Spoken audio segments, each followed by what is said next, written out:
The majestic palace, crowned with a large blue tower, was surrounded by high walls, behind which loud cries were heard announcing the arrival of an important personage, whose visit caused quite a stir among the local residents. Noblemen dressed in exquisite attire strolled leisurely around, engaging in animated conversations about the warm, pleasant weather and admiring the well-tended plants adorning the marble balconies of the magnificent building. In the center of the courtyard stood a snow-white altar, decorated with statues of angels, whose delicate features and graceful wings emphasized the magnificence of the architecture, creating an atmosphere of grandeur and awe. Loud, hurried footsteps suddenly echoed down the long corridor, breaking the silence as if conveying the sense of haste and excitement that had gripped everyone awaiting the arrival of the high-ranking guest. The heavy door was securely locked, but from behind it came a muffled noise, indicating that someone was approaching. The sounds of footsteps became more and more distinct, increasing the tension in anticipation of what was happening. Suddenly, the door swung open with a loud creak, and a knight with an excited expression on his face stepped forward, addressing the prince in a loud and firm voice, as if he was in a hurry to convey important news. The heir to the throne stood majestically in a long scarlet cloak, edged with luxurious fur, and next to him were two devoted servants who respectfully helped him dress in ceremonial robes. Around his neck glittered an expensive gold chain decorated with sparkling precious stones that shimmered in the candlelight, as if reminding him of the grandeur and wealth of royal blood. The man, remaining completely unperturbed, asked in an indifferent tone about Celicia's arrival, casually spreading his arms out to the sides, while the servants diligently completed his dressing. The prince turned sharply, raising his eyebrows in surprise, as the knight told him the alarming news. It seemed that something terrible had happened that required the immediate attention and intervention of the heir. Edgar Burgundy, the heir to the throne, was the epitome of aristocratic charm. His flawless face, with its sharply defined cheekbones, radiated nobility and confidence, but this news made him think. It turned out that Celicia had disappeared, without a trace, causing a wave of unrest. Below, in the cold and gloomy vaults of the dungeon, eerie screams were heard echoing off the stone walls of the prison cells, as if the place itself was absorbing the pain and suffering of the prisoners. In one of the cells, a young man hung in chains, chained to a damp stone wall. His shirt was soaked in blood, the red stains standing out brightly on the fabric, and every tremor spoke of the unbearable pain he had been subjected to during the interrogation. Chained to a damp stone wall in a cold dungeon, the missing lady's butler, Kane Orson, stubbornly refused to say a word, breathing heavily, his head down, as if even the air was a heavy burden for him. In the square in front of the palace, an angry crowd, barely held back by the ranks of armed guards, loudly expressed their discontent, which echoed throughout the city and sounded like the waves of a raging storm. Evil rumors spread throughout the city, claiming that the heir to the throne, Edgar Burgundy, and his family had been found guilty of treason and murder, and were now awaiting imminent execution, adding fuel to the fire of popular anger. At the edge of the noisy crowd, like a shadow, stood a man with a dark hood covering his face and black hair. And although he did not interfere with what was happening, his tense silence distinguished him from the angry mass of people. On the dais, where all attention was focused on the man announcing the verdict, a decree was read out in a loud voice, appointing a substantial reward for the capture of the second son of the royal family, a fugitive named Akiase, which made the crowd even more animated. The sky was overcast with gray clouds, and the rain was falling in small cold drops that trickled down the boy's hood. He raised his face to the sky, letting the water wash away the tension, as if the rain could carry away his bitter thoughts.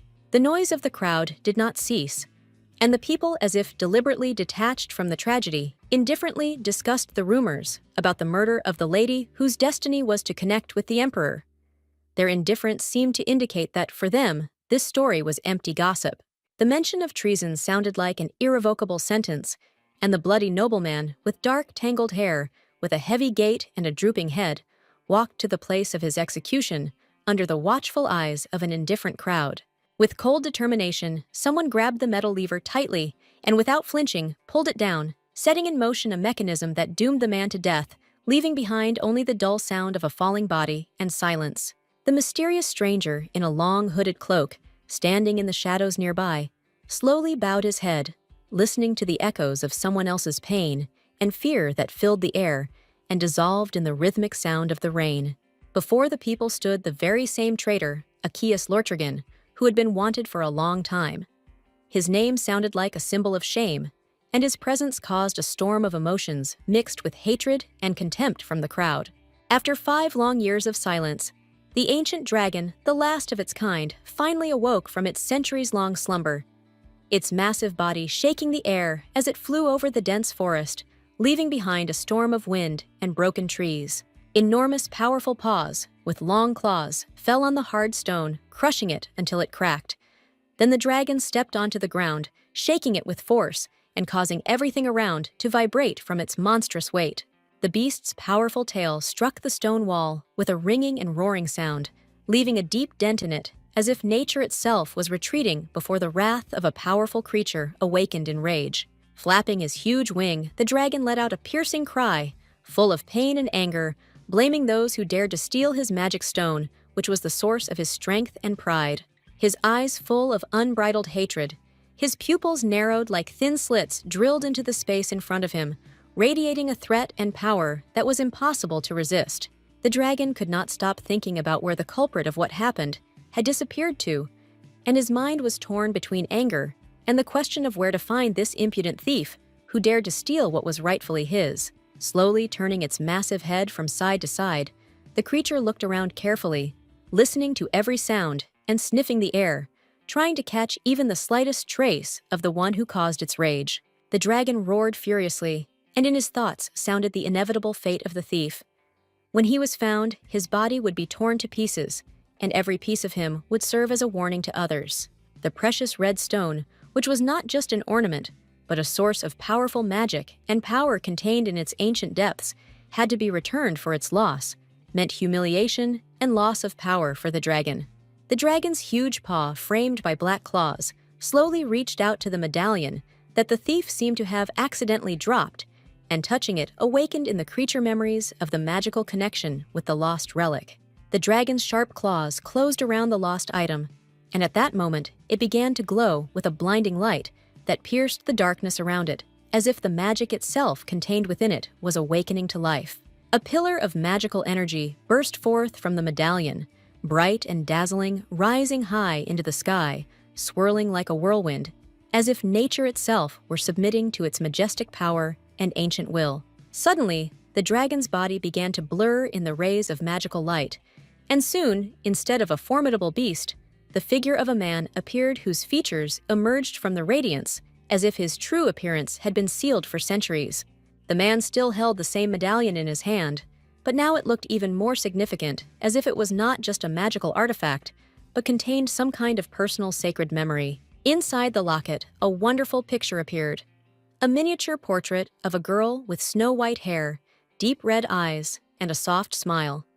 She was dressed in an elegant blue dress that harmoniously emphasized her exquisite beauty. Meanwhile, the village nearby continued to live its measured life. The market was buzzing with conversations, the voices of traders were heard, the smells of fresh products filled the air, and no one suspected that ancient magic was happening nearby. On the walls of buildings hung images of the missing lady, whose face filled with mystery was on display for all to see in the search as she was wanted, and everyone around had to identify her. Suddenly, one of the portraits was abruptly torn from the surface of the wall by someone's hand, as if someone was in a hurry to hide the traces of her presence, leaving only the mystery and secret enveloping this face. A mysterious figure dressed in dark clothes stepped forward, and beckoning passers-by attracted attention to itself, as if an invisible force was pulling people, forcing them to stop and turn their gaze to it. The man dressed in a dark cloak handed over several photographs, among which was the very beauty, and asked the strangers who this lady was trying to get at least some information about her. The men looking at the photograph quickly recognized her, and without hesitation, answered that it was none other than Lady Celicia, whose name had long been associated with secret and mysterious events. Suddenly, one of the guy's gaze stopped on the stranger's bare feet, and as if nature itself forced him to pay attention to details, he felt something strange draw his attention to her feet.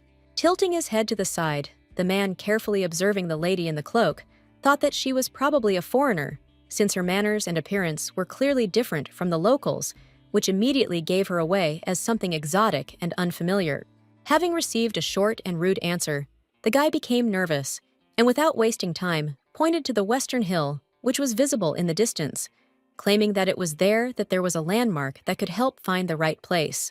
On the top of a snow-covered hill stood a majestic castle, its gloomy outlines standing out against the snow-white ground, and it seemed not only old, but also full of hidden secrets ready to be revealed only to the brave.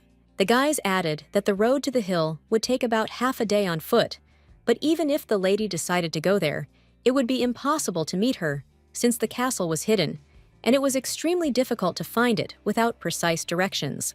The strange lady pushed the guy aside when he spoke up, saying that only a palace servant lived in the palace, and that the lady herself, the former lady, had died 5 years ago, and now the palace was empty without her presence. Suddenly, the man's eyes widened in surprise, as if he couldn't comprehend what was happening, and his gaze became glassy, full of bewilderment and shock. He froze, his hand stretched high in front of him, as if he wanted to say something or stop the moment, but his body was motionless, unable to move. The guy's friend, noticing his comrade's strange reaction, could not resist, and looking at him with concern, asked what had happened to him, since his behavior was so unexpected, and unlike his usual, that it was impossible not to notice. Suddenly, with an expression of extreme surprise on his face, the man, almost at a loss for words, exclaimed that the mysterious lady in question was the very same Lady Celicia who had disappeared many years ago, leaving behind only rumors and secrets. The night sky stretched out above them, its dark depths pierced by the light of the moon, whose brightness was reflected in the countless stars, creating an atmosphere of mystery, as if the whole world was waiting in anticipation of the revelation of an unknown secret. Against the backdrop of the majestic castle, which towered like a silent witness to history, a blanket of snow spread out softly, covering the ground, and around, like guardians of the night, mighty fir trees spread out their dark silhouettes, clearly standing out against the night sky. The girl stopped near the castle, her gaze never leaving the majestic walls, and she suddenly realized that she would have to spend some time in this mysterious place, although she did not know what exactly awaited her. The lady stepped inside, where silence and darkness reigned, but her eyes instantly caught the extraordinary beauty of the architecture, with its high arches and a long corridor that stretched into the distance as if hiding its secrets. As she continued on her way, she realized that the house looked abandoned, and despite its grandeur, it seemed forgotten by time. There were no people, no signs of life, and her footsteps echoed in the empty rooms, as if no one was waiting for her. Stretching her hand forward, the lady muttered that she must have looked rather funny with that pose, as if she were trying to find something in the dark, and perhaps her actions seemed strange to anyone who might have been watching from the outside. Everything would have been completely different if it weren't for the promise she once made, and the dragon's paw, which became living proof of it, symbolizing her determination and the inevitability of what she must do despite all the consequences. Then, if it weren't for that oath, she would have burned the entire village to the ground, engulfing it in flames, and would have taken her stone, ignoring the fear and destruction, because for her, it would have been justice. She was tormented by the question of where the thief who had stolen her precious thing was hiding, and every moment of waiting brought only growing irritation and the desire to find him in order to return what rightfully belonged to her.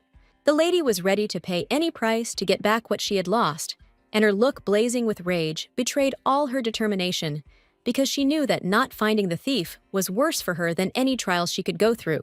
Somewhere here, there should have been an old man smiling his kind, soothing smile, and a butler who should have greeted the guest with due respect and attention, as is proper in such cases. The girl's bare, thin, menacing feet stopped in place when she felt it was time to pause, as if something in that place demanded her full attention and caution. In the distance across the semi-dark space, a door was slightly open, behind which a light burned brightly, like a beacon in the night, attracting her gaze, and promising the solution to those secrets that were hidden in this foggy silence. The maiden immediately headed towards the source of light, and stretching out her hand, carefully opened the door, as if afraid to disturb the peace of this place, but also wanting to find out what was hidden behind this threshold. There, in the room ahead, stood an altar surrounded by majestic architecture, and behind it, on his knees, a man was praying, completely absorbed in his prayer, as if not noticing her presence in this sacred place. The lady's red eyes settled on him, studying him carefully and intently, as if trying to read his every thought, every movement, until her gaze lingered on his face, trying to understand who he was and what he was hiding. It was Cain, who with his hands folded together, continued to sit in complete silence, absorbed in his thoughts, and not expecting any intervention at that moment, as if the whole world remained outside his attention. Hearing footsteps and feeling a presence, he suddenly turned around, meeting the gaze with surprise, as he did not expect a visit to this secluded corner where no one should disturb him. Astonished Cain, not having time to really understand what was happening, began to ask questions, trying to understand who had become his guest, but suddenly stopped frozen, as if something important in this moment made him silent. In shock, his hand accidentally caught the candelabra, and the candle with its blazing flame tilted awkwardly, causing it to begin to fall, creating a dangerous moment that could have ended in disaster.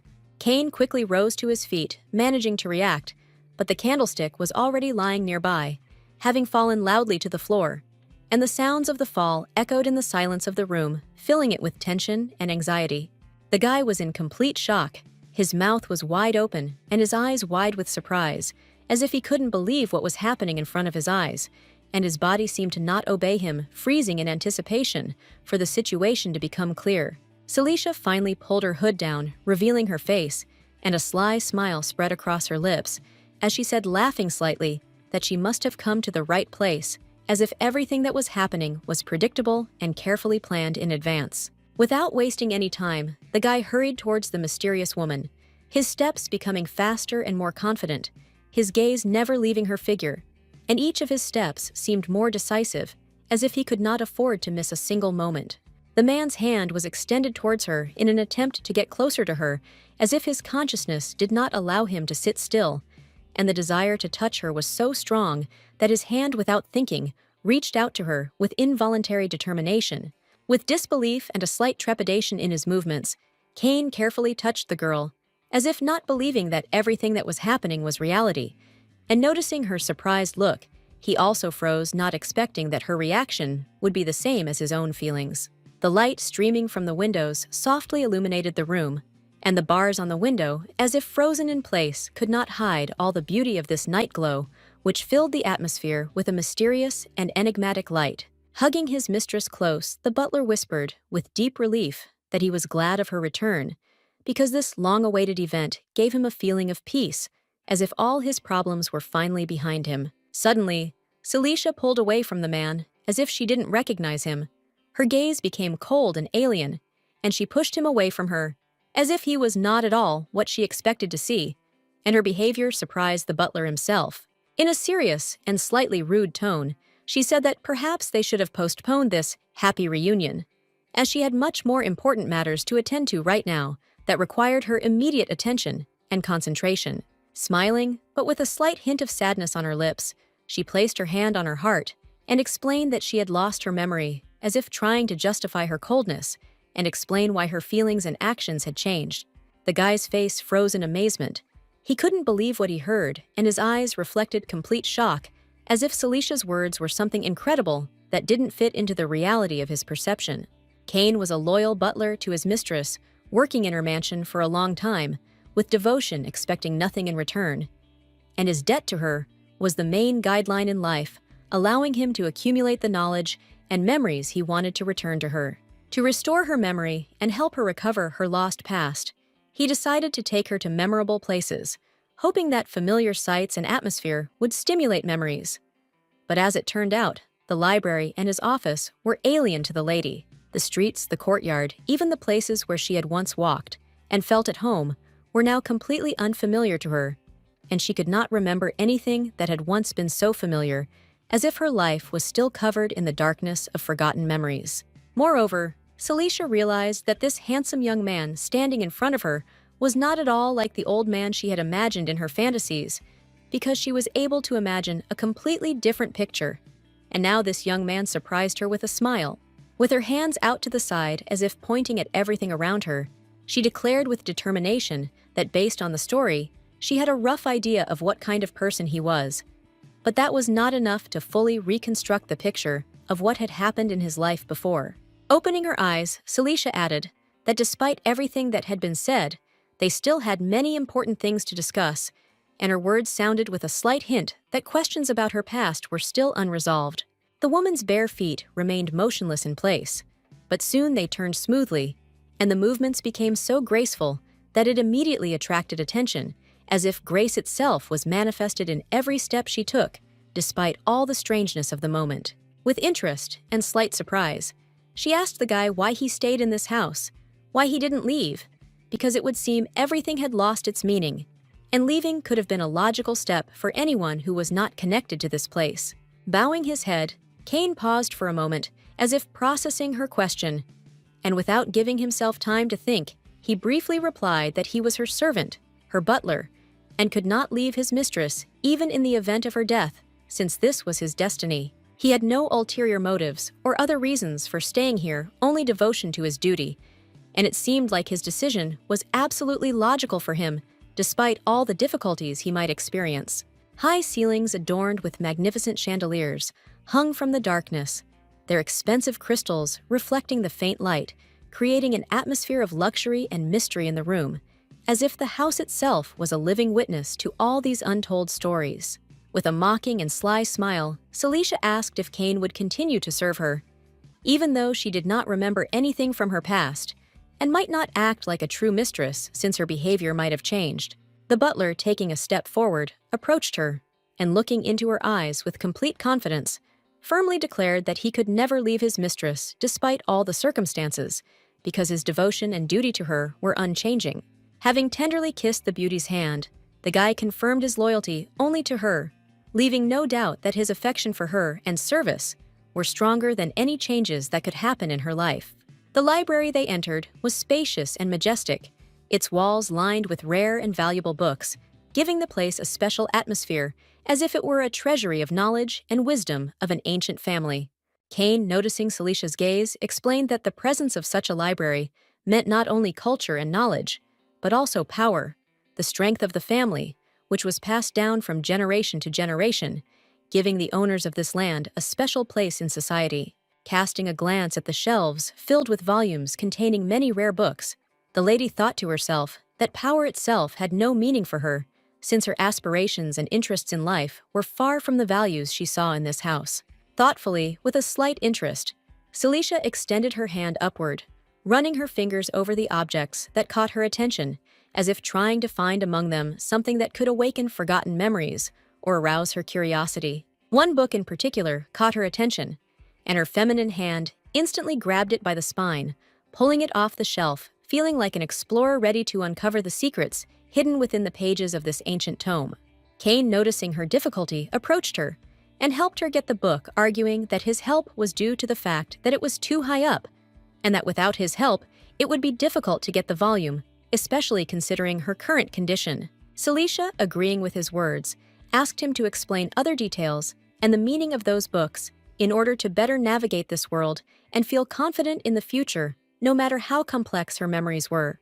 The boy, smiling, began to explain where the books on discipline, etiquette, and manners were trying to give her knowledge that could be useful in life, despite her memory loss, and to show her how to navigate this house full of ancient secrets.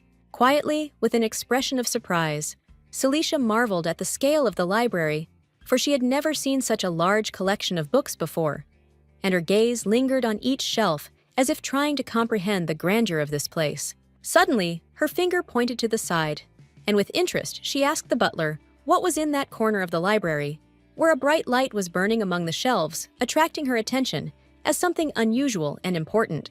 There was indeed a bright light shining in that part of the room, surrounded by many books, creating an atmosphere of mystery and intrigue, which made Celicia even more interested in this mysterious corner. With a smile, as if anticipating her question, Cain explained that there were educational literature study materials that could help her restore knowledge if she wanted to return to studying something from her past.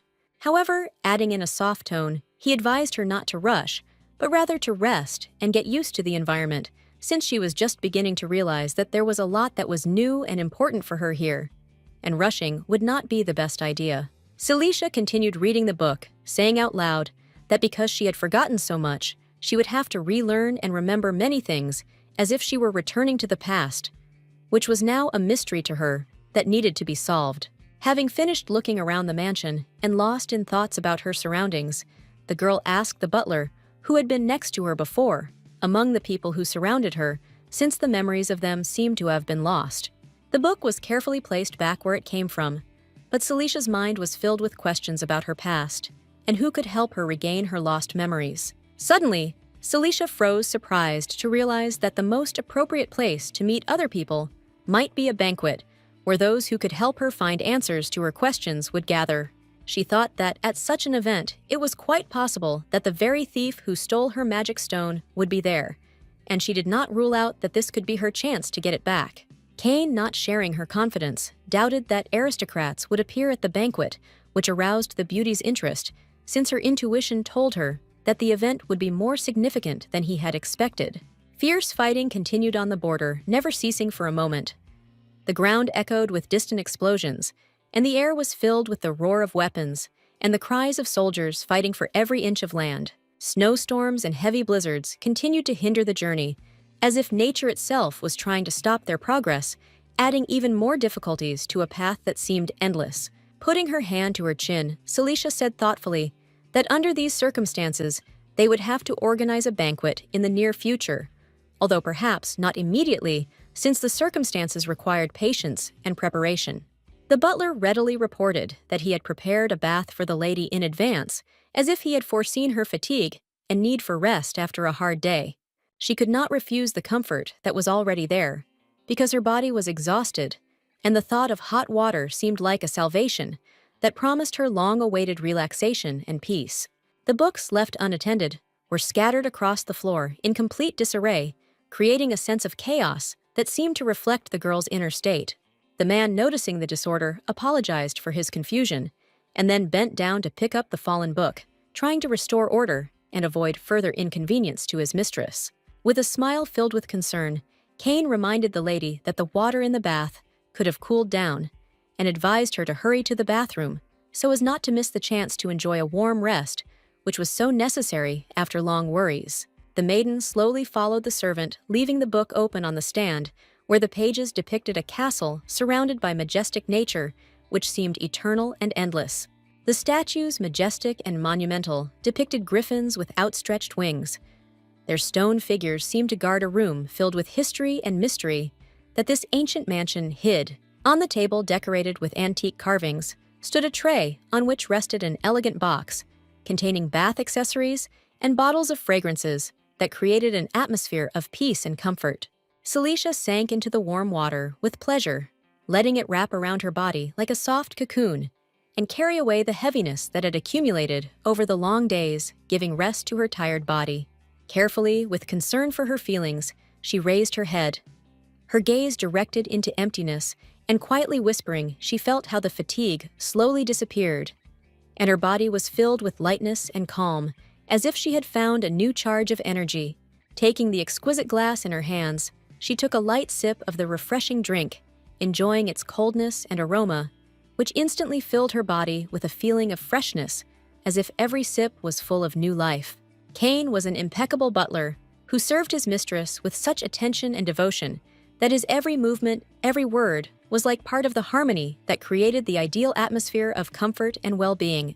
In the hand of this refined beauty is the glitter of a medallion that was once stolen from her life by a thief who seemed to leave a trace of his presence, but had no idea of the meaning and value of this decoration. She looked thoughtfully at the jewel, feeling its cold metal in her hands, and despite thoughts about a possible connection with the thief, she understood that Kane was probably not the thief because he did not recognize the jewelry. However, Celicia was most likely important to someone, since that person most likely wore a medallion with her image, as if a memory of a dear person was kept in this jewelry, as a symbol of something touching and personal. Hearing a strange and sharp knock, a sound that brought some anxiety into the atmosphere, the lady's eyes instantly turned to the side, trying to catch the source of this noise that disturbed her peaceful silence. The servant announced her arrival loudly, as if to remind everyone of her presence, before stepping through the door without being invited, disturbing the peace of the room with a character as insistent as her voice. The beauty sat quietly in the water, absorbed in her thoughts, when suddenly Kane entered the room, and his presence, as always, was unexpected, but no less significant for her. With a smile that could melt away any doubts, the butler announced that he had come to help the lady get rid of her fatigue, and his voice sounded so confident that it seemed he could grant instant relief. The man's hands began to roll up the sleeves of his snow-white shirt with grace and determination, trying not to wet it. As approaching his task with ease, he prepared to offer his help at the most opportune moment. When asked if she needed anything, Celicia answered briefly and confidently that she didn't need anything. Her voice was calm and decisive, as if she didn't need anything, although there might have been another thought hidden inside. The boy washed his mistress's hands with care and complete devotion, helping her in this matter, as if every gesture of his was dictated not only by duty, but also by deep concern for her well-being. Cain thought thoughtfully that 5 years had already passed and his mistress's hair remained the same as before, undisturbed by time, and this filled him with a strange feeling, as if everything around him had remained the same. For him, time seemed to stop the moment his mistress left him. And although the world continued to spin, Cain's life only began to move on again when she returned, filling his existence with meaning. Bending down to her hair, the man said with a soft smile that he remembered everything about her, and his words were filled with such sincere affection that they seemed like a simple continuation of the time spent next to her. The guy was sitting by the water when Celicia, with interest in her voice, asked what happened after she left. And this question seemed to return them to moments when everything was simple and clear, but at the same time invariably changing. The lady firmly and decisively stated that she would definitely not ignore the disappearance of her fiancé if something similar had happened to her, because she understood how important it was not to ignore the disappearance of a loved one. Once she found herself in the middle of the events, she learned that when the beautiful babe left home, the family involved in her disappearance was severely punished, and it was quite a test for those who were involved in this tragic incident. Briefly, restrainedly, and in his own way, clearly the butler explained that those aristocrats who were somehow involved in this matter were accused of murdering a noble lady, which entailed serious consequences for their reputation and position. Celicia froze in surprise and shock, not expecting that all this time everyone thought she was dead, and her inner world was suddenly filled with anxiety and misunderstanding because she could not imagine that her disappearance gave rise to such rumors.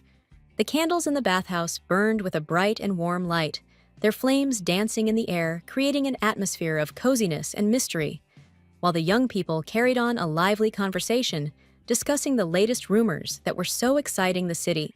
The girl, lost in her thoughts, believed that Celicia had simply disappeared from life, hiding from everyone, but she had no idea that her absence could be connected with something more tragic than just running away or disappearing. Suddenly, Cain blushed, feeling his gaze linger on his mistress for a moment, not expecting his attention to be so noticeable, and at that moment he felt awkward, as if his secret thoughts were being exposed to everyone around him. The guy, shyly turning away, felt how embarrassment enveloped him, and covering his face with his hands, he tried to hide his awkwardness, not knowing how to cope with the emotions that overwhelmed him at that moment. The noblewoman, feeling that she had accepted enough help, resolutely refused further assistance from the guy, with a slight hint of fatigue in her voice, declaring that she had had enough worries and interference, nothing more was required. After this, Cain, slightly lowering his head, walked away, deciding that he needed to prepare a bedroom for his mistress to create the comfort and silence that she had long dreamed of, because she deserved only the best.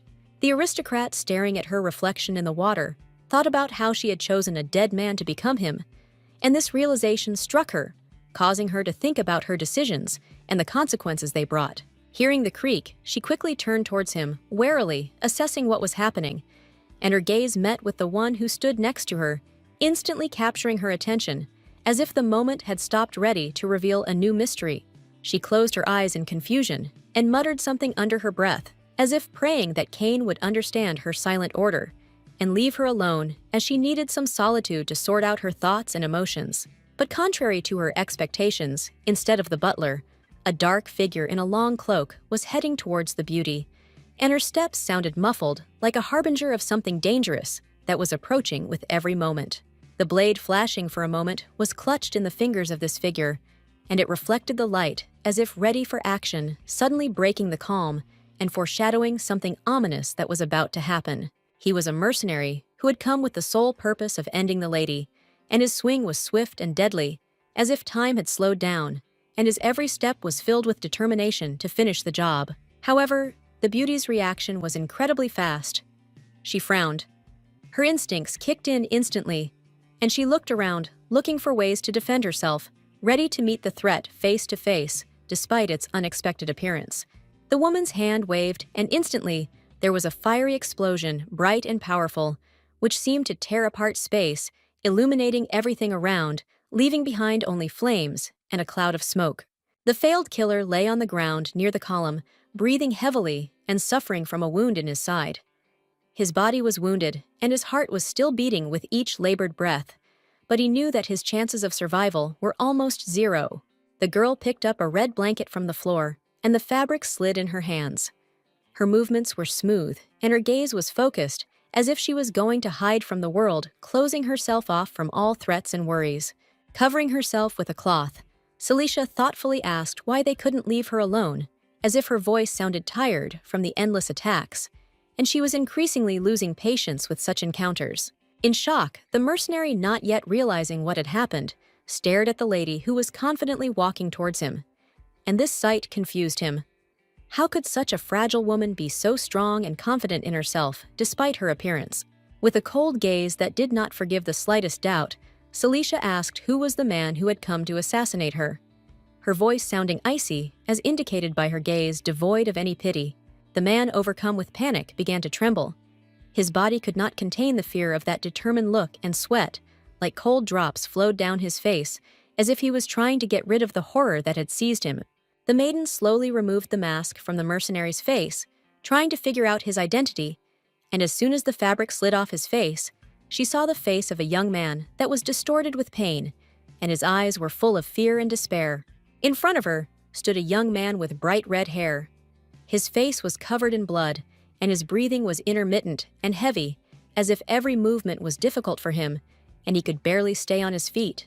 Raising his head with an effort, he asked breathlessly whether the maiden was a magician, since she possessed such powerful strength, since no one except magicians could perform such miracles that he had just witnessed. With a smirk that barely hid an ironic grin, Celicia shrugged, and a flame suddenly flared up in her hand, casting shadows on the walls, as if the magic itself was emanating from her, and then asked if the mercenary knew anything about magic stones. Regular wizards couldn't perform magic without magical stones, which were the key to powerful spells and sorcery, so his answer could reveal a lot about his knowledge and goals.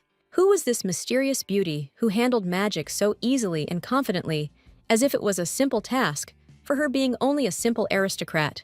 The fire in the noblewoman's hand was burning brightly, its flames dancing in her palm, but she stood as calmly as if it was something ordinary, feeling neither fear nor excitement, and her smile remained warm and mysterious, as if she was in complete control of the situation.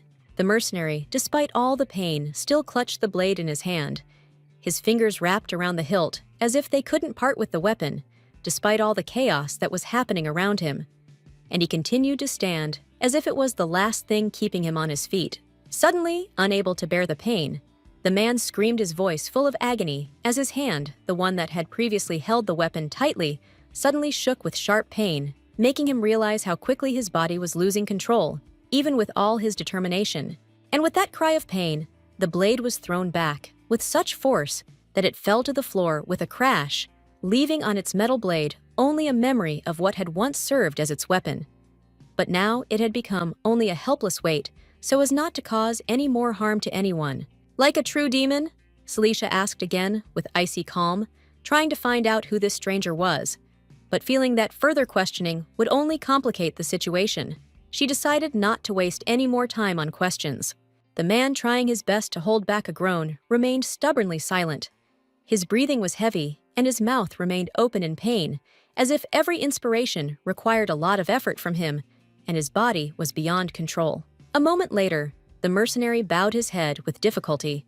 His body trembled, and it seemed that he was almost losing consciousness, as if his strength was draining with each new breath, and the world around him was becoming more and more blurry and foggy. Celicia leaned towards him, placing her hand gently on his shoulder, surprised at how quickly he could get hurt from such a light blow, as if his body was not at all prepared for such an impact, which made her wonder about his real capabilities. At this point, the killer, not wanting to let the lady relax quietly and quickly, grabbed the knife again, distracting her attention, trying to escape from his weakened grip, hoping that his next move would be more successful. With a loud cry, the man rushed into the attack again, hoping to hit the noblewoman. His movements were quick and decisive, and the fury in his eyes reflected all his desperate determination despite the pain and weakened state. But suddenly, Cain, who was standing nearby, froze as if something had alarmed him, and he felt as if something terrible had happened to his mistress. An inner sense of danger made him stop in his tracks, and his heart sank with anxiety. At that moment, a sharp sound was heard in the room, and the vase standing on the table broke, scattering into hundreds of small fragments, which scattered across the floor with a dull ringing sound, filling the atmosphere with crackling and alarm. The butler bent down and began to carefully pick up the broken glass, his movements precise and quick, like a man accustomed to such tasks. But there was a restless worry in his eyes, as if he were trying to keep his own feelings under control. Mind flashed back to his mistress's words earlier, when she had admitted to having lost her memory, and the memory further increased his anxiety, making him wonder if that loss could be related to what was happening now. With sadness in his eyes, Cain looked down, feeling how heavy his heart was from the fact that his mistress did not remember him, as if the years spent together had disappeared, leaving only an emptiness between them, an inexpressible pain and alienation. Rising abruptly to his feet, he pulled himself away from his dark thoughts, with difficulty deciding that it was not worth remaining in this state, and gathered all his will to continue to perform his duties despite the pain in his soul. The servant directing his step towards the balcony thought of only one thing. The main thing was that his mistress had returned, despite the loss of memory, which was the most important and valuable thing for him in this world. His joy for her return could not be overshadowed by anything. He gently pressed the door handle with his hand, opening the door that led to the balcony, freeing the room from the oppressive air, and allowed himself to rest a little, enjoying the silence and freshness of the night. The starry night stretched out before him, and the clouds, like soft canvases, glided beautifully across the sky, creating a truly mesmerizing and peaceful landscape, as if nature itself was trying to distract him from his disturbing thoughts. Cain stood staring at the dark sky, his gaze focused, and thoughts like shadows pulled him into the past, where unrequited feelings for a lady reigned, which filled his heart with pain, like a boundless ocean, giving him no peace. Suddenly, his attention was drawn to something in the distance below, where shadows and light played bizarre dances, and something unusual made him concentrate, as if an unknown force directed his gaze in the direction where something was happening, promising new secrets and mysteries. Among the walls of the palace in the darkness, a mysterious figure in a cloak hid, as if hiding from all eyes. It dissolved into the shadows, remaining invisible to all who did not know what to look for, and did not realize the threat creeping up on them. Cain, leaning on the balcony railing, tried to make out the stranger, who like a shadow had entered their house, breaking the silence of the night. He felt anxiety growing in his chest, and every breath he took was full of uncertainty, because this figure was alien and dangerous. Under the butler's bare feet, on the cold stone floor, lay blood, bright drops contrasting with the darkness of the night, as a reminder of what had happened, that the killer was nearby, and was now not hiding, but merely waiting for the moment to attack. The assassin gritted his teeth in irritation, realizing that the noblewoman had miraculously managed to dodge the blow, and although his actions were quick and precise, he had failed to hit his target, which only increased his anger and frustration. The beauty's eye was wounded, but despite the pain, she opened it with effort, and looking at the attacker said with a threat that the man would not leave here alive. Her voice was full of confidence, and her look promised inexorable revenge. The mercenary was amazed at the speed of her healing. His heart froze in horror, because he could not understand how this fragile woman was able to recover so quickly, and his fear only increased when he realized that he was faced with something much more dangerous than he expected. With a sly smile on her lips, the lady slowly approached the guy, and looking closely at his face, quietly whispered, realizing that he really believed that with such a light and almost imperceptible blow, he would be able to kill the dragon. The next moment, before he could even comprehend what had happened, a sword pierced his chest, and his life was cut short in an instant, leaving only cold silence and the smell of blood. In the room filled with an uneasy silence, another man suddenly appeared, his weapon covered in blood, as if it had become an extension of the horror itself, which could not leave any doubt about his intentions. He was a handsome, powerful man with snow-white hair that seemed to be woven from the very light of the moon, and with such a serious expression on his face that it seemed he could look at the world and tear it apart with one glance. Celicia, trying to understand what had happened, began to wonder who this mysterious stranger could be, and looking at his face, she tried to remember if she had seen him before, feeling deep down that this was not a chance meeting. The knight slowly sheathed his sword, when the noblewoman, with concern in her voice, asked him if he was related to the murderer who had shocked the city with his cruel deeds. The guy, after thinking for a moment, called out the name of that girl, when suddenly their conversation was interrupted by the sudden appearance of Cain, who burst into the room, disturbing the peace with his loud presence. The knight's attention instantly turned to the butler, who was standing nearby, and he turned to the lady who was watching the proceedings warily, with a worried expression on her face. Cain, not hiding his excitement, cried out loudly, worried about the fate of his mistress, expressing horror and fear, as if his whole life depended on one look at her. The knight quickly hid his face under his hood, deciding that now was not the best time for explanations, and it seemed that his thoughts had carried him far away from this disturbing situation. While the young couple was distracted by Cain's words, the man, quickly assessing the situation, quickly rushed towards the exit, intending to escape before he was noticed. Celicia, without thinking about the consequences, rushed in pursuit, trying to catch up with the stranger, whose steps were becoming quieter and quieter, and she, despite her anxiety, continued to run, hoping not to lose sight of him in this gloomy corridor. But her drive was interrupted when a strong male hand suddenly grabbed her fragile wrist, as if trying to stop her, and Celicia felt the cold but firm grip break her drive.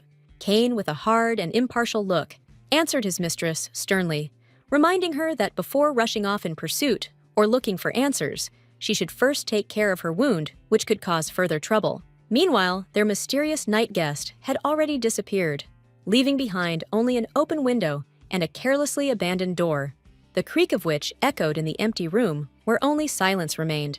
Cain looked very concerned about his mistress's health, his gaze full of worry and concern, and he couldn't help but notice how her injury might affect her ability to cope with further events. The noblewoman, turning slightly towards Cain, briefly replied that her wound had already healed, and there was no need to worry, convincing him that she was quite healthy and capable of handling the situation without anyone's help. The killer, lying unconscious on the cold stone floor, was already dead. His body covered in blood, and his scarlet hair mixing with the darkness fell to the floor, creating a tragic picture of what had just happened. The virgin, bending over the body, began to examine it carefully, sorting through the clothes in search of something that might shed light on his identity or intentions, hoping to find some clues that would help solve the mystery. Apparently, the guy with white hair and the mercenary, whose presence in this place was also mysterious, had different goals and reasons for their visit to this ominous mansion, in which every step seemed like a step into the unknown. The tall and gloomy castle, with its mighty stone towers, stood like a silent guard amidst the endless snowy expanses, as if it had survived many years and events that had left their mark on its wounded walls. Dressed in new, elegant clothes, the maiden walked along the long marble corridors of the palace, where the butler walked next to her, and they talked, discussing something important, and their conversation was filled with light laughter and quiet excitement. In her soul, the beauty wondered who that mysterious stranger was, who on that terrible night stopped the killer as if interfering with fate, and left behind only questions that haunted her mind. Cain, tilting his head to the side, noticed in amazement that all the wounds, as if by magic, had healed so quickly, and this sight amazed him because it was so unexpected that it seemed as if the world around him had changed. Celicia, whose long hair was decorated with fresh flowers, confidently repeated that she had healed herself with magic, but suddenly, as if realizing something important, she stopped herself as if she felt that her words were not entirely true. The girl, embarrassed by her words, began to change the truth, claiming that she drank a magic potion that supposedly helped her, although in fact, she knew perfectly well that this was far from reality and hid her true feelings. The butler, holding back his gaze and not betraying any doubts, pretended to believe his mistress, although his inner feelings told him otherwise, and he remained silent, preferring not to question her words. Suddenly, as if from nowhere, Another voice was heard loudly and insistently, calling for the lady's companion, its sounds echoing in the corridor, breaking the silence, and attracting the attention of everyone around. When the hostess asked who had come to see them so early, Kane replied that it was he himself, noting with surprise how unexpected and probably important for them was the appearance of this guest at such an early hour at which peace and quiet usually still reign. The visitor turned out to be Mr. Becker, a middle-aged man with distinct wrinkles on his face, and his dark short hair with sparse gaps between the strands created a striking contrast to his confident, almost imposing appearance as he waved his hand in greeting. Putting his arm around the butler's shoulders, Mr. Becker began to mutter with noticeable sincerity something about his friend, whom he had not seen since their last meeting, sadly recalling how all traces of that friendship had disappeared, and how much he had experienced the loss of the man. Finally, Mr. Becker looked up from his memories and noticed the young lady standing nearby, seemingly oblivious to everything that was happening around her. And his eyes suddenly lit up as he realized that she was now part of this moment. With a smile on his face, the man approached the lady, happy about the meeting that he had long predicted as impossible. He had once thought that he would never be able to see this face again, full of energy, and so close to him in spirit, but fate, as always, made its own adjustments. His hand squeezing the woman's hand greeted her in a friendly, almost tender manner, as if he felt that this meeting was not just an accident, but something more that united their destinies at this moment, when words seemed to lose all meaning. Celicia thought absently that this man was probably one of her acquaintances from the past, whose face, although blurred in memory, still remained an important element of her long-standing memories. Sweating, Kane muttered that Becker and his wife had once run a grocery store, a place where there was a lot of hustle and bustle and daily worries that they tried hard to keep under control. Celicia immediately realized that her assistant was helping her, while Mr. Becker, forgetting about everything, began to complain about how much he missed the young lady, remembering her with longing.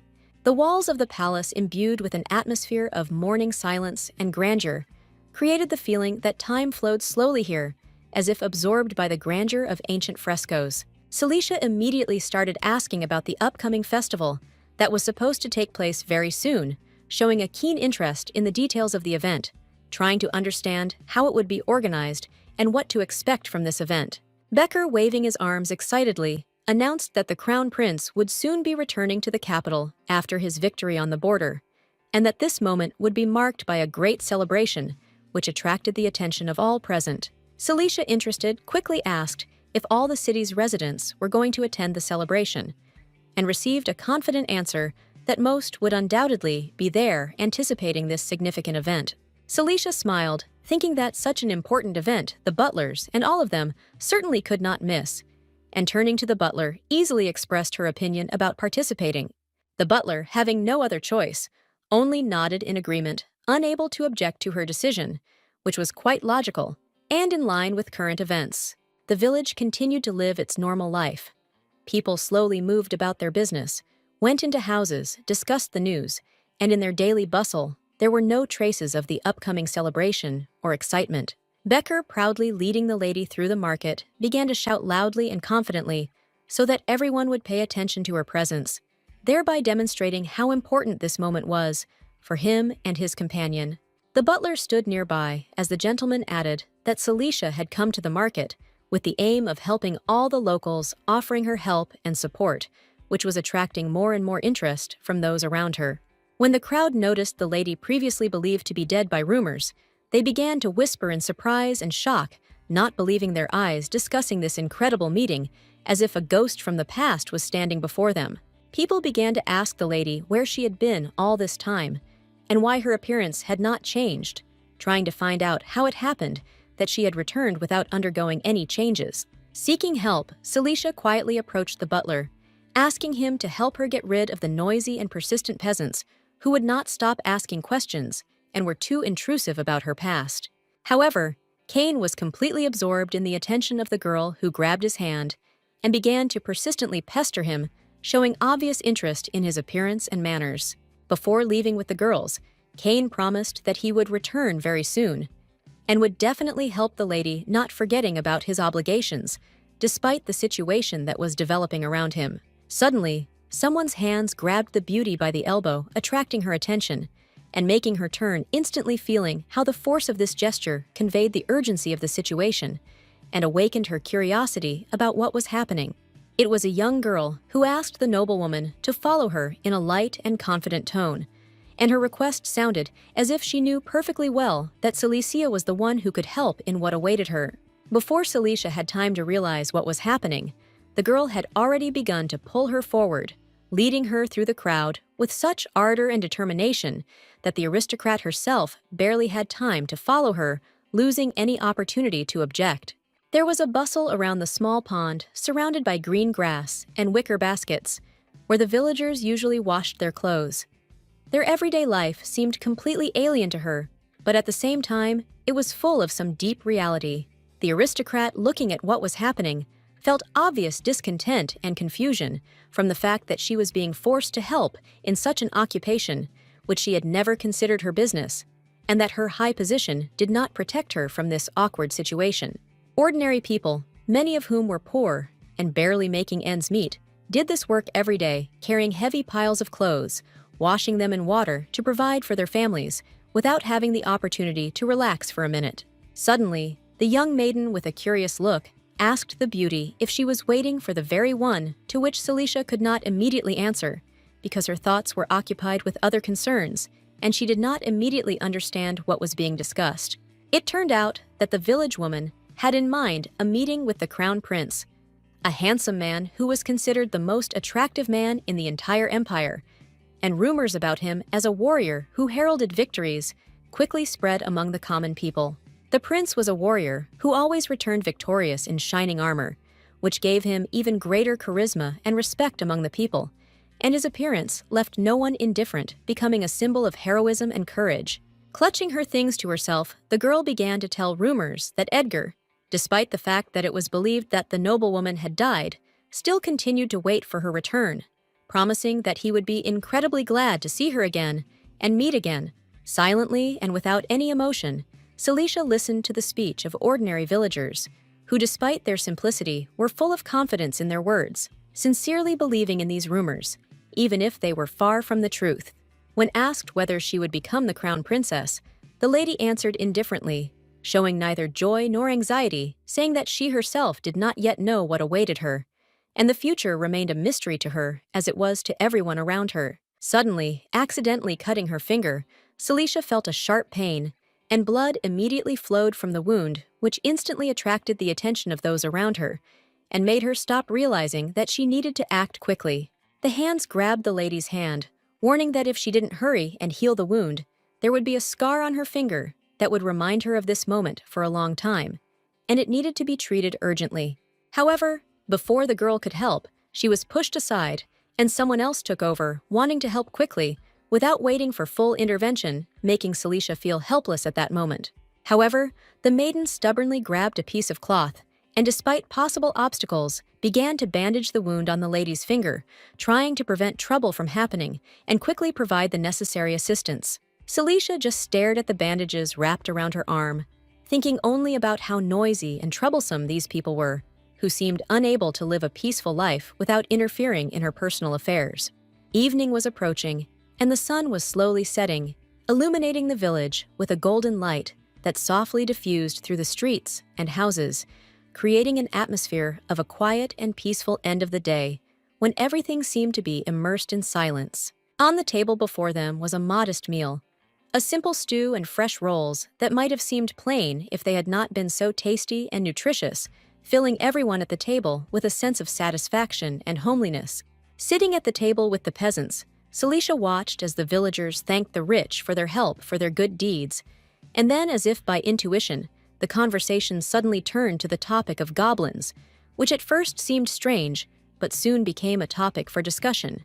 The noblewoman was shocked to hear that it was not rats that had appeared in the village, as she had expected, but goblins, creatures that it would seem could only be part of scary stories, but now became a real threat to these people. Kane, sitting next to her, extended his hand to the side, pointing to the lady's finger, which was bandaged and clearly injured, and his gesture was so insistent that Celicia couldn't help but notice how his gaze caught on her injured hand. Annoyed and with some slight determination, Celicia pushed the palace servant away, pulling his hand towards herself, and continuing to ask about the monsters, feeling that the question of goblins had become something more important to her than just a random rumor. Lately, the monsters had been coming down from the mountain more and more often, and people were beginning to worry that their appearance was no longer a coincidence. It was becoming a real threat to the village, and perhaps they all had to do something to prevent a catastrophe. Celicia ate her food calmly, listening to how Cain helped ordinary people, and how with his help it became easier to deal with monsters, which seemed to give confidence to the locals and raise morale. After taking just one bite, the lady couldn't help but smile with satisfaction. The dish was so delicious that she could hardly believe that such a simple village could cook so exquisitely. The man's hand extended another plate, inviting the beauty to continue her meal. And her gaze stopped on this gesture, which seemed so casual and attentive, as if Cain himself wanted to make sure that she got everything she needed. Cain, noticing her admiration, suggested that the hostess try this dish, which in his opinion was no less delicious than what she had already tried, assuring her that it was worth attention and would definitely please her. Celicia thanked her servant and explained that if people try to drive away the goblins with simple weapons, the monsters will definitely return, because such a force as magic is necessary to fight such creatures in order to achieve results. The noblewoman froze in shock, not even having time to bite her food, hearing that Cain could also use magic. And this was a complete surprise to her, because she never suspected that her faithful servant was hiding such abilities. The man lowered his head and awkwardly admitted that he could only do a few simple tricks that would hardly impress a real magician, but which were useful in everyday life to cope with difficulties. The villagers, intrigued by this revelation, began to ask the boy where he had learned witchcraft, not hiding their curiosity, since magic was rare in these places, and they wanted to know more about how a man like him could master such knowledge. To which the butler only laughed, but nevertheless noted that very few people were capable of using magic, and that even in his native lands, magical abilities were a great rare gift that only a select few possessed. Becker breathed a sigh of relief when he learned that the goblins would not appear again, as they were strong people, and the winter would soon end, which gave him confidence that the situation would soon improve.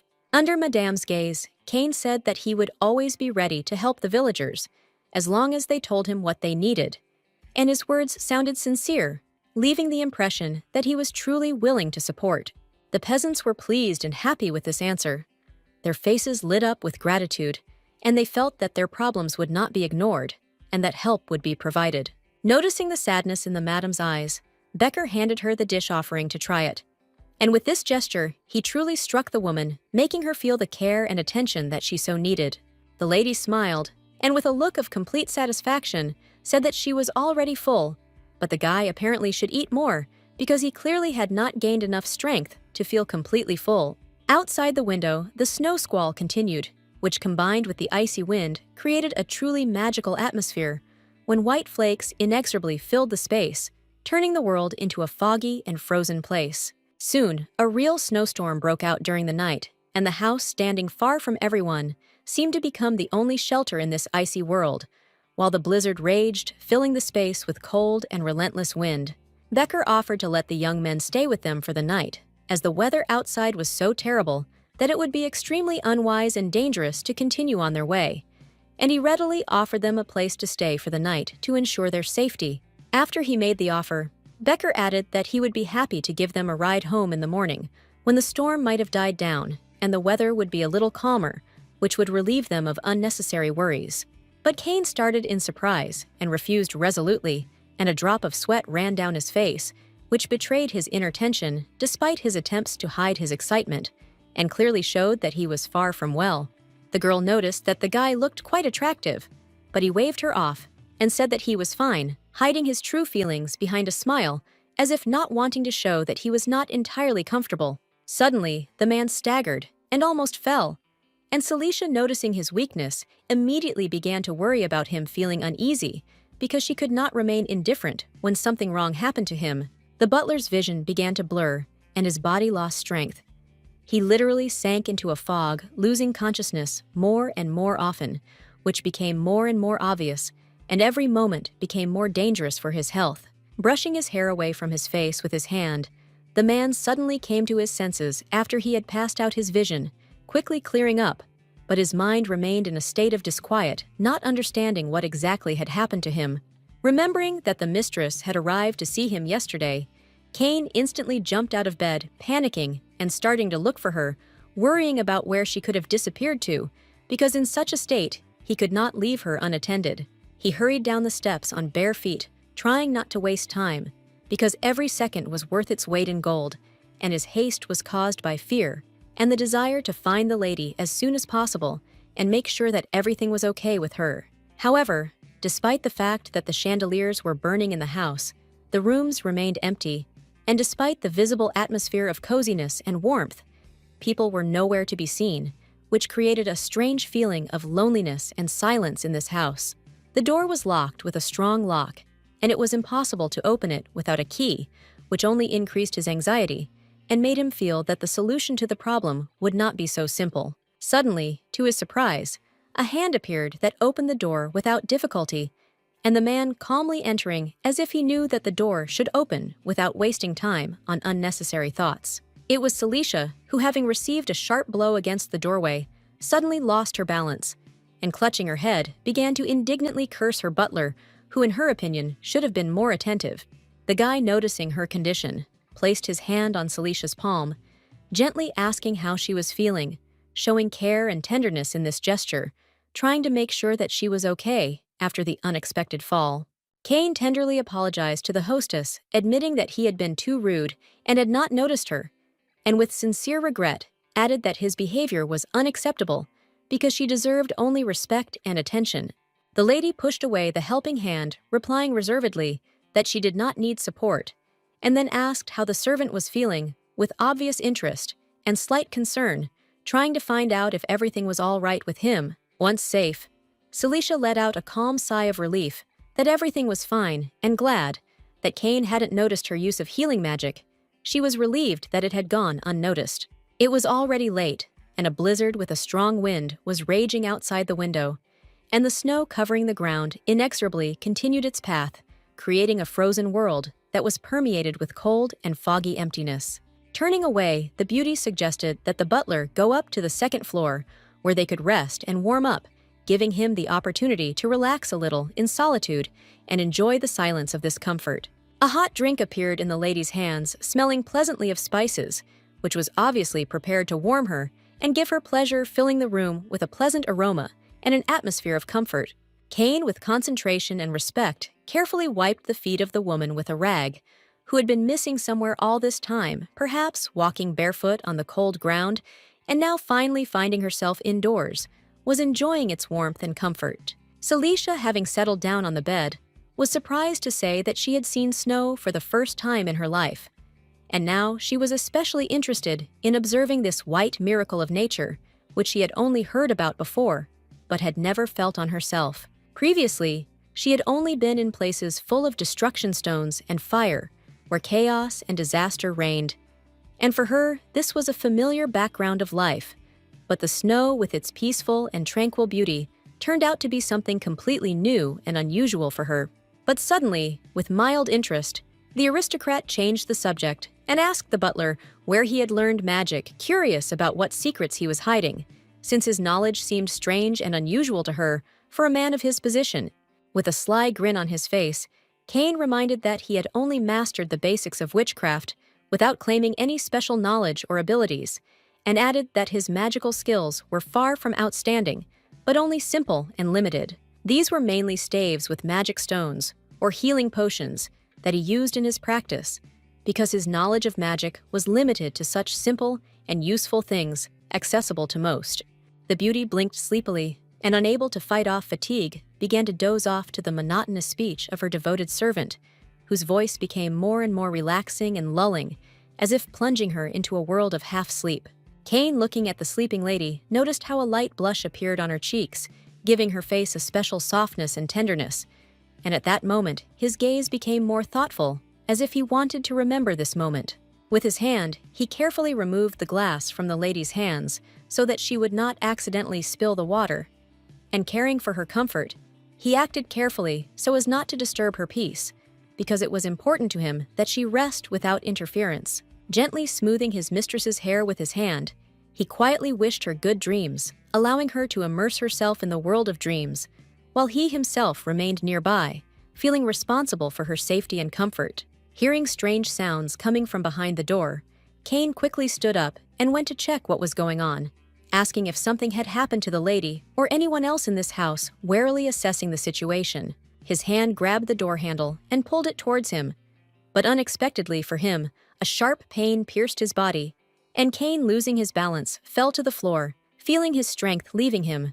Celicia woke up from a strange noise and, clutching her head with her hand, tried to understand what happened. Her face was distorted with anxiety, but she could not understand what exactly caused such a storm in her calm world. A threatening shadow loomed over the fallen boy, and Becker, with a cold gaze, said that he did not want to do this, but circumstances forced him to act. And now they found themselves in a dangerous and tense situation. The man held a blade with a sharp edge in his hands, and his face expressed cruelty and determination, creating an atmosphere of danger, as if he was ready for any action that might be required at that moment. Cain leaned on the table, feeling weak, and tried to stand up with difficulty, turning to his old friend, asking what he had done, and why he was acting so strangely, as if everything around him was part of some dark game.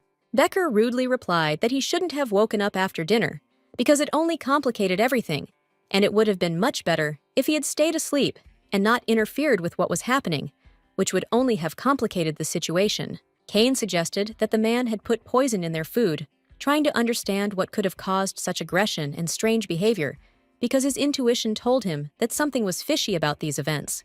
And as it turned out, this was true. The poison was indeed added to the food, and there was no cure for this poison. However, for some reason, Cain woke up despite the deadly effect, and this remained a mystery to himself. Becker turned out to be a brutal mercenary who was willing to sacrifice the lives of his best friend and a young lady to complete a mission without thinking about the consequences of his actions and without showing the slightest hesitation. The butler, with his hand outstretched resolutely, protected his lady, trying to keep her behind him so that she would remain completely safe away from danger and no threat could reach her. Suddenly, the maddened old man, whose eyes were blazing with malice, rushed towards the butler, with a blade clutched in his hand, clearly intending to deliver a fatal blow, expressing his every movement with incredible determination and fury. Without a moment's hesitation, Cain quickly moved forward, grabbed the distraught man by the waist, and using all his strength deftly threw him to the floor, averting danger and demonstrating true courage. With a deafening crash, Becker's body fell to the floor, creating the impression that the earth trembled under the weight of this fall. And for a moment, a tense, eerie silence hung in the room, as if a harbinger of new trouble. Cain, showing determination and responsibility, shouted out an order in a loud, commanding voice, addressed to the lady, insistently demanding that she immediately leave the dangerous place and save herself at any cost in order to avoid the imminent threat. Suddenly, the blade flashing in the light was thrust deep into the butler's back, piercing his shoulder blade and causing the man unbearable pain, which made him open his mouth wide in a silent scream, reflecting the horror of what was happening.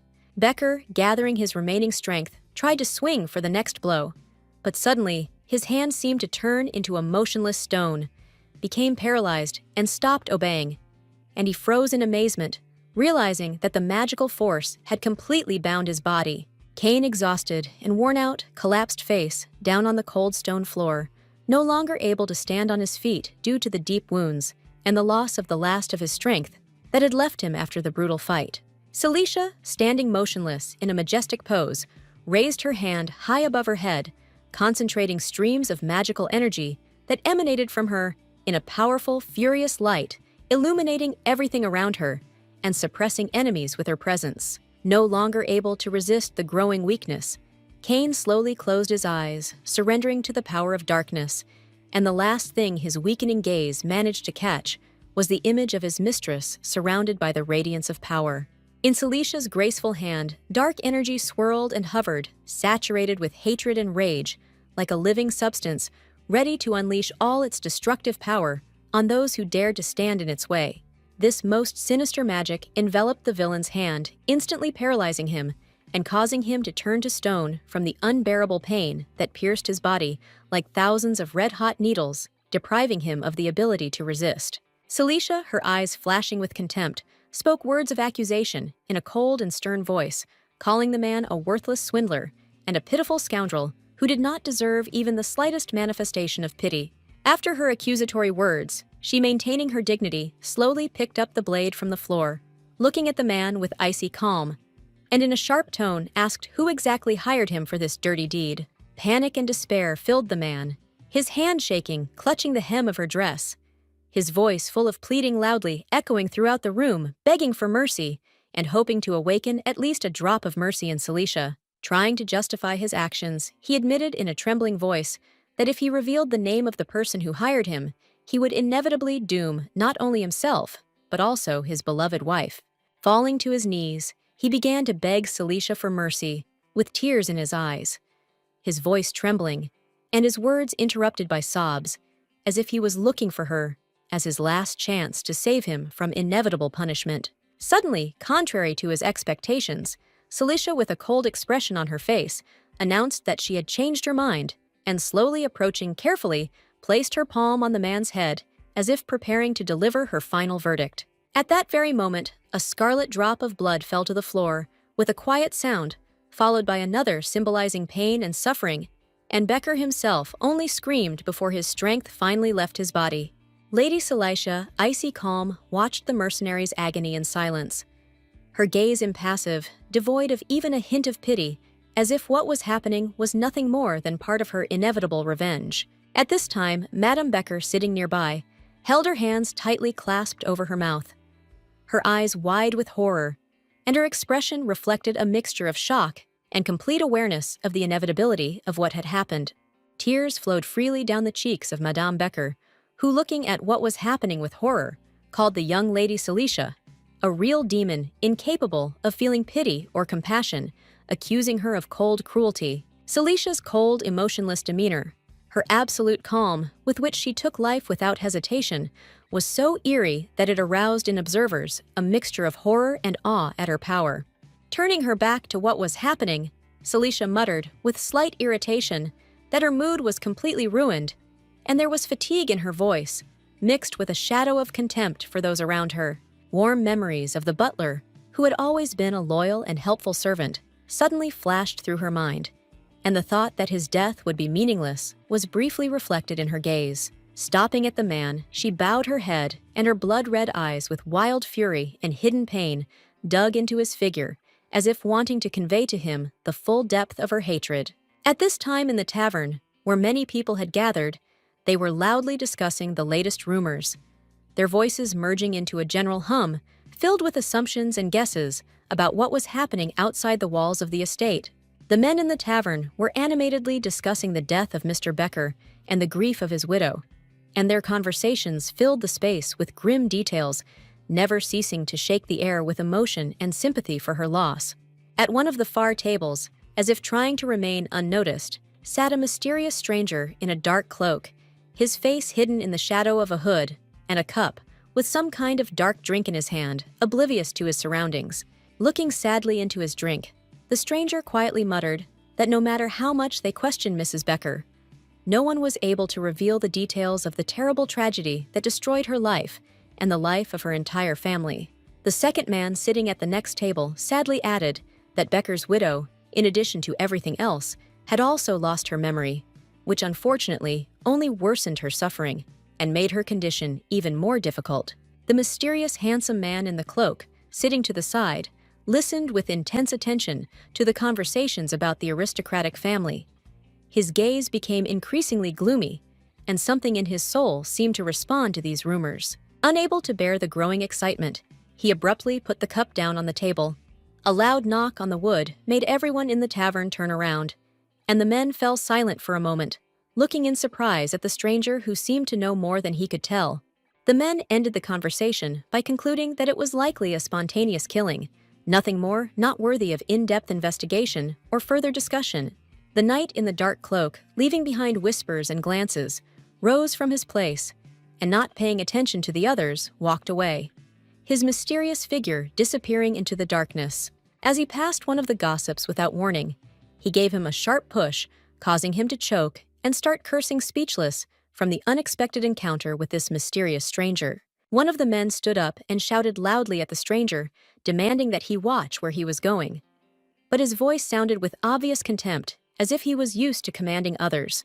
The stranger, without saying a word, stopped and stared at the drunkard with a cold, icy gaze.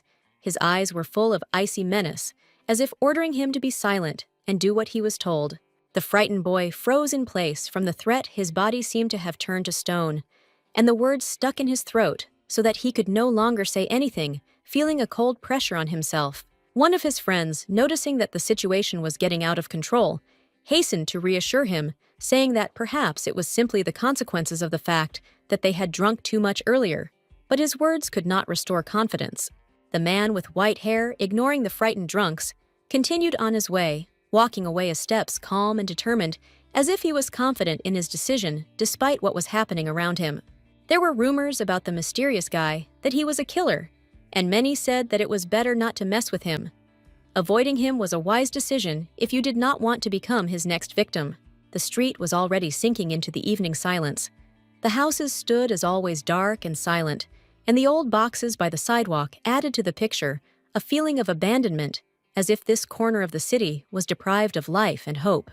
The peasant who had been drinking in the tavern earlier decided to go outside to get some fresh air, try to clear his head and clear his thoughts of the heavy, drunken fog that had not yet left his consciousness. However, as he stood outside enjoying the cool night air, he suddenly noticed something strange at his feet, something dark and restless that instantly caught his attention and made him wary.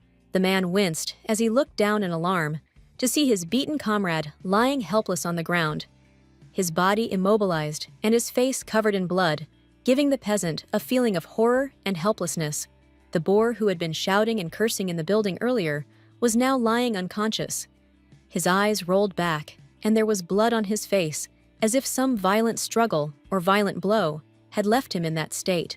The loud cries of the trees and the silence of the night, filled with billions of sparkling stars, created an atmosphere in which every movement and sound seemed something unusual and disturbing, as if nature itself was watching what was happening. There was a sharp creak, and the door of the hut slowly opened as the man stepped over the threshold, his foot taking a step forward, confidently, heading into the dark space that held the unsolved mystery. Inside the hut, only traces of the crime remained. Blood on the floor left by an unknown person, and not a single person, and the candles that illuminated this place went out, leaving the room in a dark shadow and complete silence.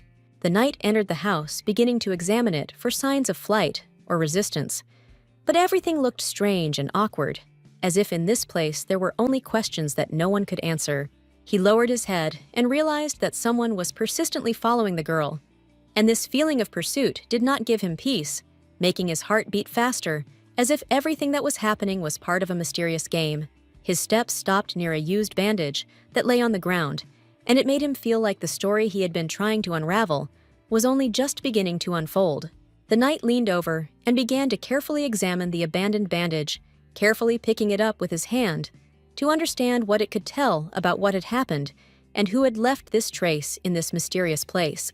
Turning away, he decided to himself that he could not allow the young noblewoman to die right here, because his duty as a protector was too important to leave her in such a state without help. In the woman's hand was a blade covered in precious stones, with a sharp edge that glowed in the dim light, giving the weapon an incredible danger and sophistication, clearly indicating its unusual belonging. Celicia thought to herself that such a weapon, with its luxurious decoration and detailed workmanship, would be too rich and ornate for a simple peasant, emphasizing that this girl was definitely not someone ordinary.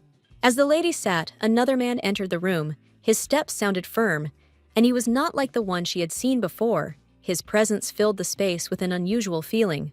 It was Cain, who now looked much better after the injury he had received. The pallor had disappeared from his face, and a healthy look had returned, as if everything that had happened to him before had become just a bad memory. The man approached the lady, saying that he was completely healed, thanks to her potion, and now had no scars. His words sounded sincere, as if he was looking for a way to repay her for her help. Although the memory of the mercenary stabbing the butler in the back still remained in his mind, the scene periodically popped up in his mind, reminding him of events that could affect their future relationship. Celicia, with a soft look, asked the boy not to overexert himself, as he was still recovering, and her words sounded caring, like a reminder that a full recovery takes time and patience. Cain walked closer to the beauty, asking for forgiveness for his weakness and uselessness that he had shown earlier, his words full of remorse and a desire to atone for his guilt before her. The man's hand clenched into a fist in anger at himself, and his whole soul was engulfed in internal conflict. He could not forgive himself for the mistakes he had made, despite the fact that circumstances were sometimes not in his favor. The lady stood barefoot on the floor, ordering the butler to stop slandering her. Her voice was stern and determined, as if she was ready to fight for her honor at any cost, regardless of the circumstances. The noblewoman turned her gaze to her companion and added that the main thing was that they were alive and well. Her words sounded so calm, as if life itself could not be a more valuable and important gift than everything else. However, the butler, bowing his head, blamed himself for everything. His face expressed the deepest regret, and he could not get rid of the feeling of guilt that tormented him for every wrong word and action. Celicia placed her hand over the other man's mouth and firmly stated that Cain had done everything he could. Her words sounding confident, emphasizing that she defended his actions despite any doubts from those around him. After which, the aristocrat waved her hand, and holding back her emotions, said honestly that at first she thought about running away and leaving the guy to die, but in the end, she could not overcome her own heart, unable to leave him in such a position. And so the lady, despite her fragility and weakness, was forced to drag the butler with her thin arms to save him. But he turned out to be too heavy, and every step was taken with great effort, as if the whole world was against her intentions. After that, with difficulty covering the distance, Celicia, sitting on a horse, carried them back home. With each movement, her heart filled with excitement, because she was perfectly aware of the full responsibility for what was happening. The servant felt incredibly awkward. His face turned red with embarrassment, and his heart started beating faster because he didn't know how to act correctly in such a situation, getting lost in his thoughts and feeling that he didn't know at all what to do next. The beauty, tightly squeezing her hand on the balcony railing, asked him not to lead the guy on so stupidly anymore, because every word she said was full of care and concern, and her request sounded like a demand to be more careful in the future. With a smile on her lips, Celicia said that she could take care of her body herself, emphasizing her independence and confidence that she is quite capable of coping with any difficulties without needing outside help. Bowing his head respectfully, Cain promised the lady that in the future he would obey her and not act as he had before, his words full of respect and willingness to follow her instructions despite his own doubts. Suddenly, Celicia pointed to the broken part of the blade, her gaze full of worry and concentration, as she noticed that this weapon was damaged, and this detail could not be missed in such an important situation.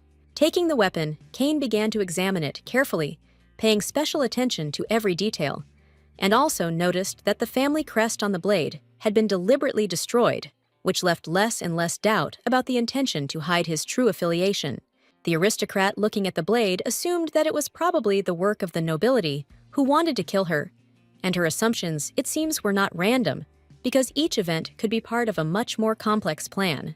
Cain muttered quietly about the family of traitors who had previously been accused of murdering a noblewoman, and his words sounded with a special tone of disappointment and condemnation, because such actions could not go without consequences. These traitors monopolized the magic stones in the northern snowy regions, seizing rare resources and growing stronger every day, which undermined the balance in the region and threatened the safety of many. After they captured the magic stones, their family became rich by folding their hands and doing nothing, which only increased their power and influence, since their entire life was built on the exploitation of resources, not on labor or effort. Their wealth was great: coins, stones, crystals. All this accumulated in their possessions, creating an atmosphere of absolute power where not a single hand works, but everyone receives their share of the captured wealth. Because of this, the status of the imperial family was shaken, and with it, the crown, which had long symbolized power and invincibility, but now could no longer hide the cracks that appeared under its weight. And so it was decided to join the hands of the two families in the marriage of the prince and the lady whose name was Celicia. This union seemed the only way to strengthen the position and return to its former strength, as well as to eliminate the threat to the dynasty. There were rumors that traitors were planning a rebellion and preparing to go into battle, and these rumors, spreading throughout all corners of the kingdom, only confirmed the fears that not everyone was happy with the current state of affairs.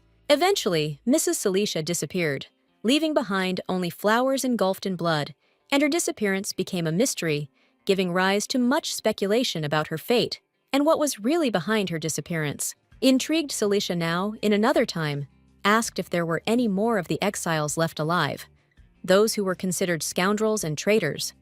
Her question was full of caution, because any of them could be the key to unraveling her own situation.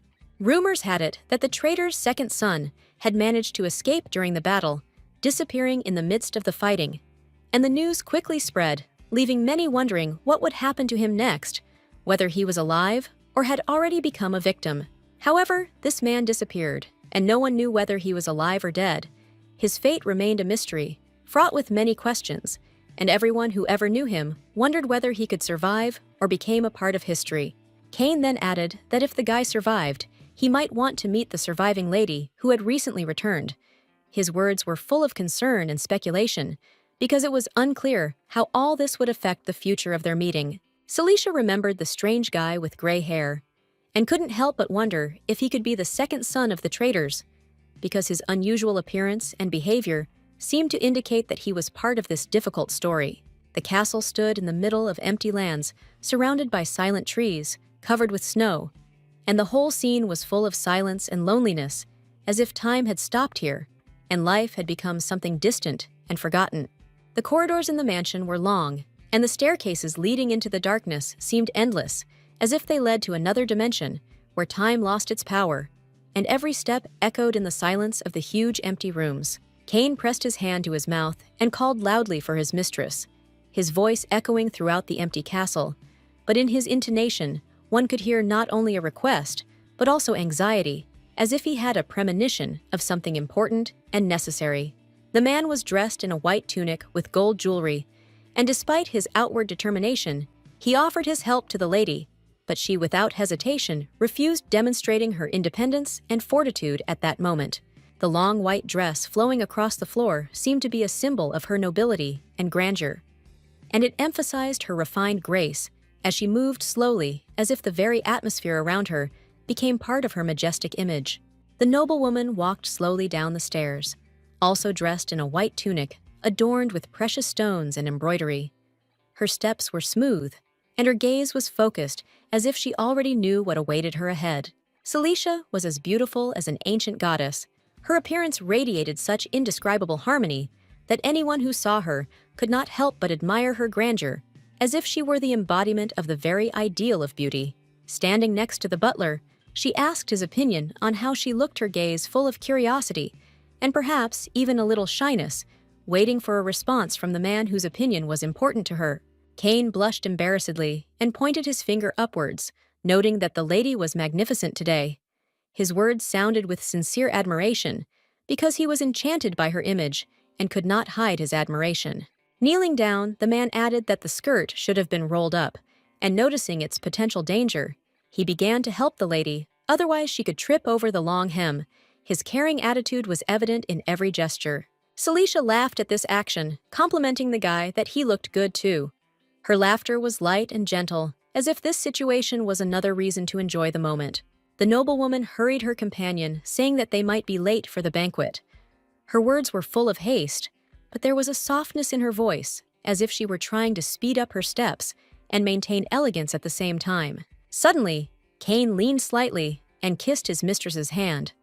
Calling her princess, his gesture was unexpected, but full of respect, as if he wanted to express his devotion and admiration for her greatness. Annoyed by the stupid joke, Celicia nudged her companion in the shoulder, pushing him away, her gaze full of displeasure, as if this act was too vulgar for her high standards. The village was preparing for the holiday. The houses were decorated, and in the center stood a large church, and the whole atmosphere was filled with a sense of anticipation and joy, creating an atmosphere of upcoming fun. The villagers tended to the flowers, and everyone was dressed up, their clothes, reflecting the joy of the occasion, and the care they took in every element of their surroundings emphasized the importance of the upcoming celebration and unity. The noblewoman looked at the locals with amazement, amazed by their costumes and pleasant atmosphere. Her eyes sparkled with surprise, because she had never seen such sincere joy and simplicity filled with life. Kane walked behind and asked the lady to be careful, as it was easy to get lost in the crowd. His voice was soft, but there was a sense of concern in it, as if he was trying to keep his lady safe in this festive chaos. Celicia waved it off, saying that the butler was too worried, and she continued to carefully examine the goods in the market, enjoying the bright colors and lively atmosphere that reigned around. Her gaze was caught by the jewelry. Many pairs of earrings encrusted with beautiful precious stones, which sparkled in the sun, attracting attention with their refined luxury. She grabbed one of the jewels with her hand, wanting to examine it better, her fingers gliding lightly over the smooth surface, enjoying the sensation that these magnificent pieces brought. Suddenly, with a smile on her face, Celicia offered the guy to try on one of the earrings.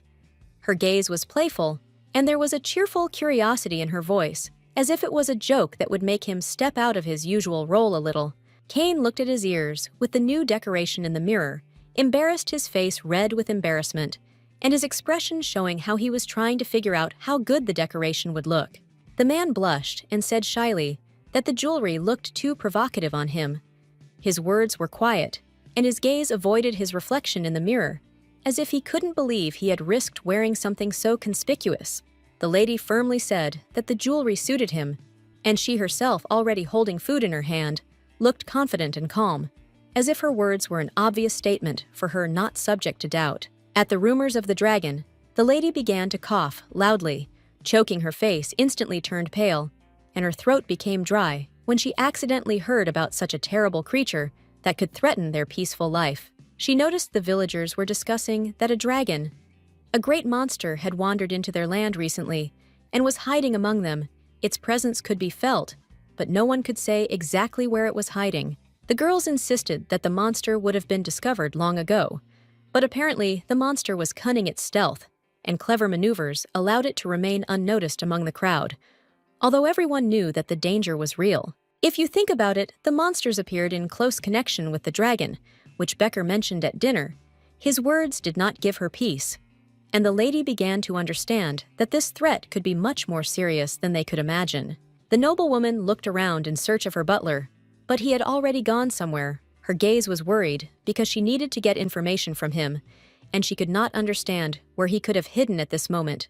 The town madman screamed and stomped his feet for them to open their eyes and finally see the truth. His voice was full of despair, and his words sounded like a call to action, forcing those around him to think for a moment about what was hidden beyond the usual boundaries of reality.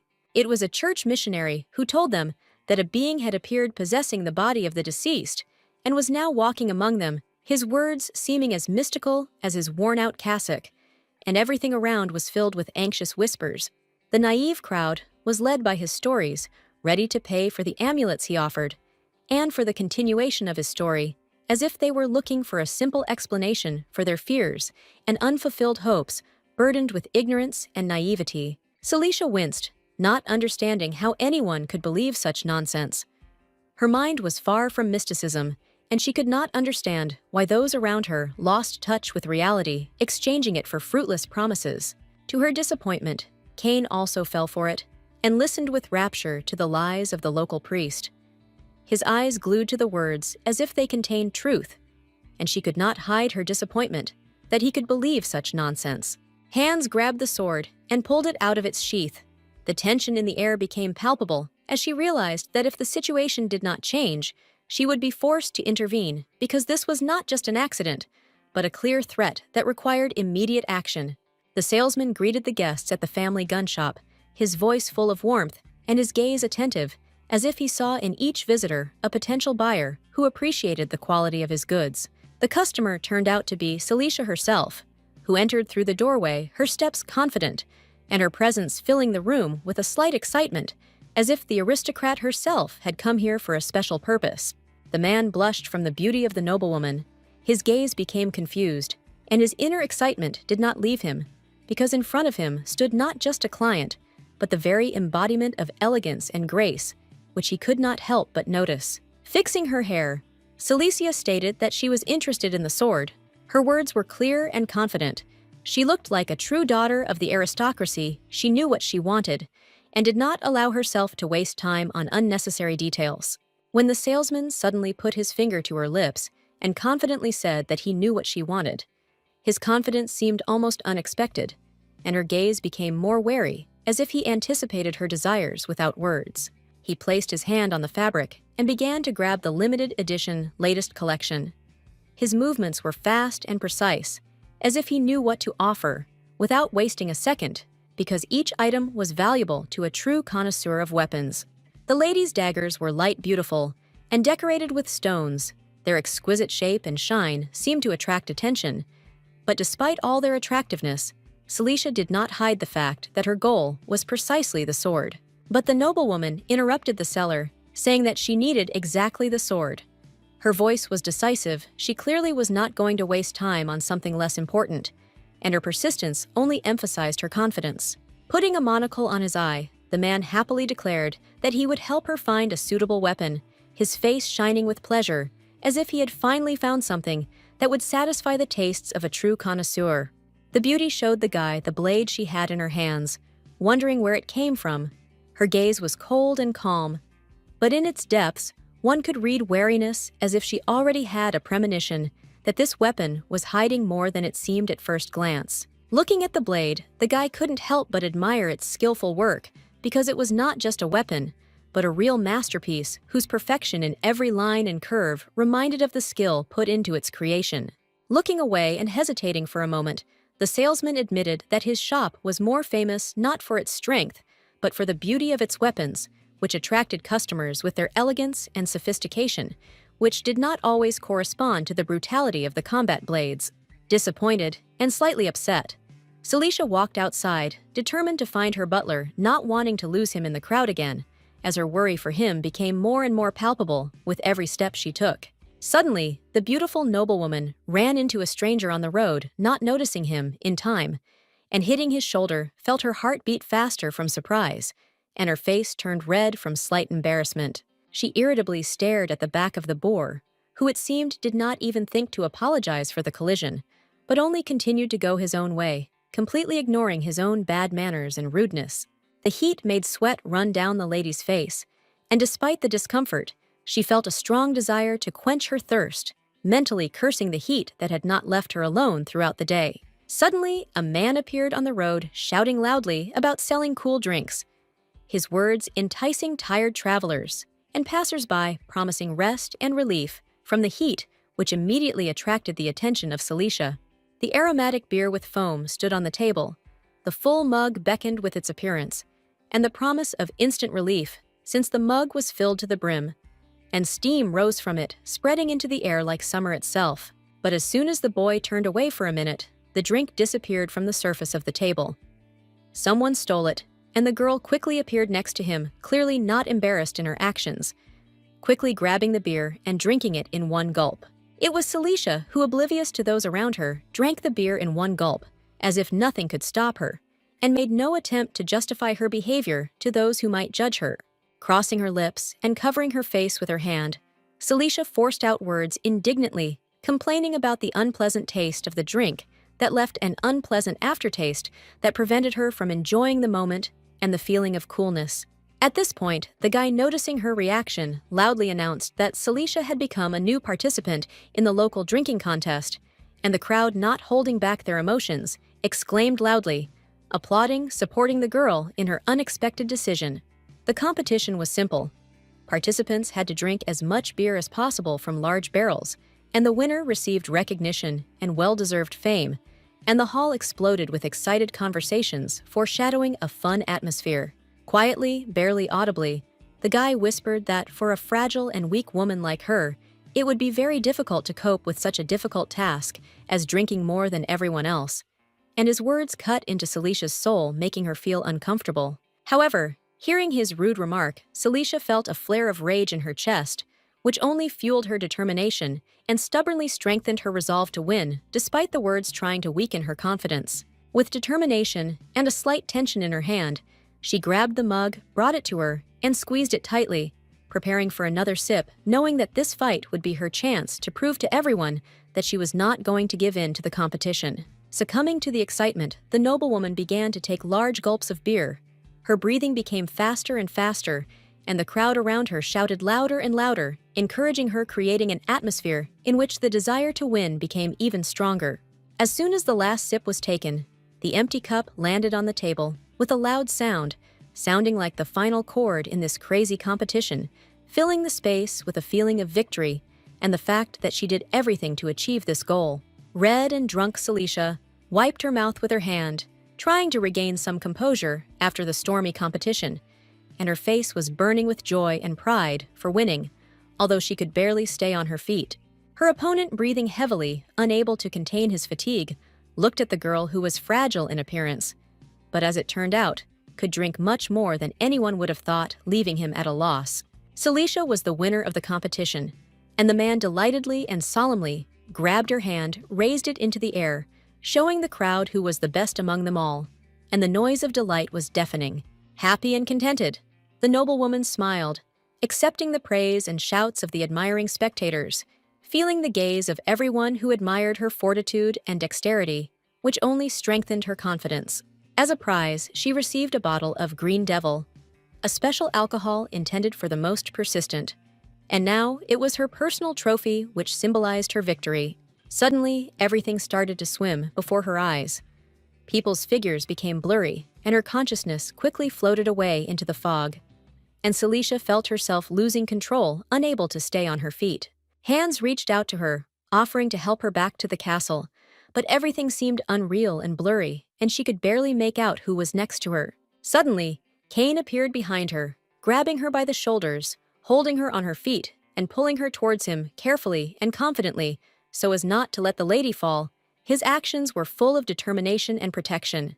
The screams of the people around them became unintelligible, but those who tried to help justified themselves by saying that they simply wanted to help the drunk lady and had no evil intentions, trying to justify their actions. The butler's face twisted in anger. He immediately recognized the lie in their words and knew that their intentions were far from good, and his protection of the lady became even more determined, ready to do anything to keep her safe. Suddenly, a woman's hand calmed Cain, and Celicia, looking affectionately at the butler, expressed surprise at where he had been for so long, since her search for him had been accompanied by a feeling of emptiness and discontent from his absence. With a blush on his face, the man felt embarrassed for his mistake and sincerely apologized to the lady, promising that he would not allow such situations to happen again, demonstrating all his devotion and responsibility for her well-being. The peasants standing aside were shocked to see how much influence the mistress had over her servant, for such an interaction seemed unusual and even surprising to them, bringing a new wave of respect for such relationships into their lives. Frowning, Cain began to carefully examine the air around him, his face taking on a wary expression as he realized that something was wrong, and he was inwardly indignant, not understanding how the mistress could allow herself such weakness.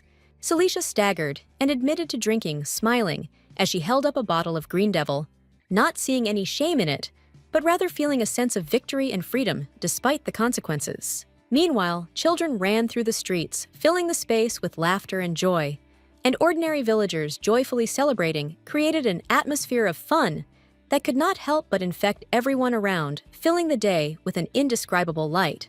Standing next to Cain, Celicia watched the children running happily down the street, absorbed in joy and fun, feeling how their genuine laughter filled the air with invisible energy and genuine happiness.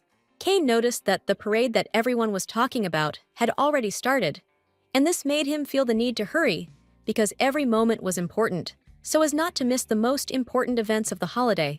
Despite being very drunk, Celicia felt unwell, but was determined not to leave the party as the atmosphere of fun was too important for her to interrupt this moment and leave it unfinished. Celicia froze when she heard the guy's words about how she shouldn't have overdone it with alcohol, and that it would be better to relax, although her thoughts on this matter were already full of embarrassment and determination to continue enjoying the party. The woman's hand confidently grabbed the man's, pulling him towards her, which at that moment seemed to Celicia not just a gesture of closeness, but also a sign of devotion and trust, despite the tension she felt. Suddenly, knights appeared on the streets, galloping on their horses and waving red flags, which immediately attracted the attention of everyone around, and the crowd began to worry, discussing what exactly they brought with them to the festival. Celicia stood on tiptoe, trying to get a glimpse of what was happening. But the crowd of people trying to see the party blocked her entire field of vision, and she couldn't catch even the slightest detail. There were so many people that the air was filled with their anticipation and impatience, each of whom was trying to get to the central square to witness this grand event that beckoned them with its grandeur. Celicia, a little annoyed that she couldn't see anything, started nudging Kane, letting him know that she had a good idea that could fix the situation and make the holiday more accessible to her. Pointing to the child sitting on her father's shoulders, Celicia smiled and asked Kane to put her on his shoulders too, so that she could get a better view of what was happening in the square and feel like she was part of this living picture. Happy and contented, Celicia quietly murmured that she could finally see everything with her own eyes, feeling like not only a spectator, but also an important part of this magnificent event full of delight and wonder. The knights, majestic and confident in their strength, rode on their powerful horses, their armor shining in the sun, emphasizing their strength and nobility, like true warriors ready to defend honor and loyalty. Kane, holding Celicia securely on his shoulders, asked her with a slight concern not to move, warning her that she could easily lose her balance and fall, while her gaze slid over the surrounding celebration. Among the knights, one stood out in particular, a blond young man with aristocratic features. His snow-white skin and powerful muscular arms spoke of his strength and origin, attracting the attention of everyone who was nearby. Suddenly, this rider turned his head, and seeing a strange girl in the crowd, who could not stay on her feet and began to fall, he immediately reacted, ready to help and support. His attention was now focused on her. Celicia, covering her mouth with her hand, began to complain to Kane, saying that she felt sick and nauseous because what was happening around her was too intense and not quite suitable for her condition. Having decided to look around and try to understand what was going on around her, Celicia looked up where there were also many people, and the tall buildings created a majestic, slightly oppressive view, emphasizing the scale of the celebration.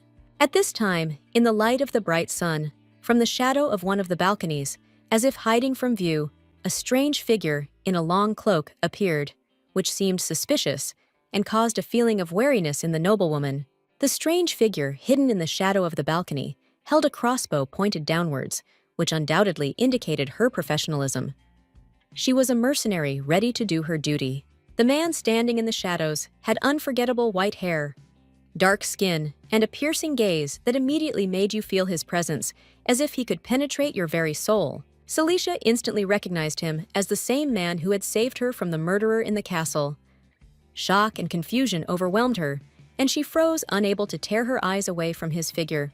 At that moment, a shot rang out, and an arrow with extraordinary accuracy pierced the body of one of the knights, knocking him off his horse, which caused instant chaos among the guards and attracted the attention of everyone around. The other knights, eager to protect the prince, cried out loudly that they should have been more careful and immediately drew their swords, preparing to meet the possible threat, while chaos erupted around them. Celicia, worried about what was happening, suddenly called her butler, but at the same moment he fell, clasping her in his arms, trying to support her, as if he himself had lost his balance under the weight of what was happening. At that moment, the noblewoman, losing her footing, began to fall and waved her arms in panic, desperately trying to maintain her balance.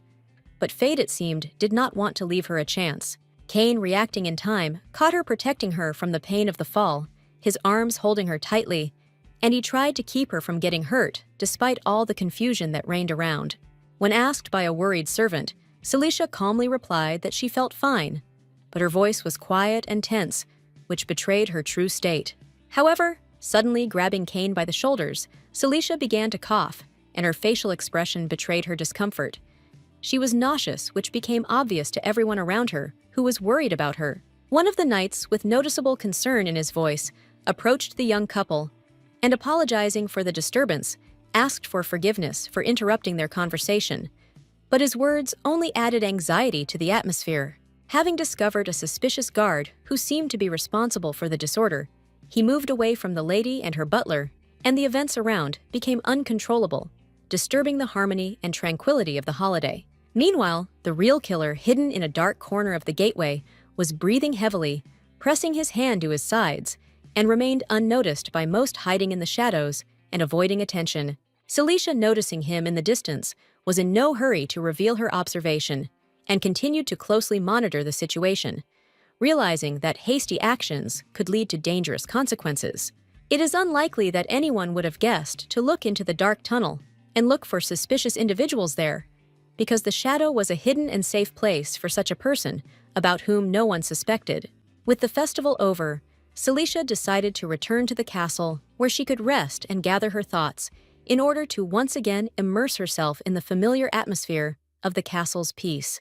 In the quiet, cozy room, Celicia gently dried her damp scalp with a towel, removing any remaining moisture and feeling the warmth return to her body. After completing this process, she threw the towel over the back of the chair, freeing herself from unnecessary fuss, and allowed herself to enjoy a moment of peace and solitude. The noblewoman, concentrating on pouring a bright green drink into a glass, thoughtfully said that it seemed like an unexpected guest had come to her. Something in the atmosphere had changed, and she felt like someone was hiding in the shadows of the room, waiting for the right moment to appear. In the very shadow of the room, where the dim light barely illuminated the space, someone was hiding, and Celicia, unable to ignore his presence, asked him to leave with a calm but decisive intonation. Her gaze was intent and confident. Soon, the tall and powerful body of a man emerged from the dark corner, and he slowly walked towards the noblewoman, approaching with a confident gait, as if this moment had long been predicted by him, and not a single detail could knock him off course. Celicia, holding herself with dignity, picked up a glass of bright green drink, and without letting the man out of her sight, calmly and with interest, asked what purpose had brought him to her, an old acquaintance who seemed to have appeared without any warning.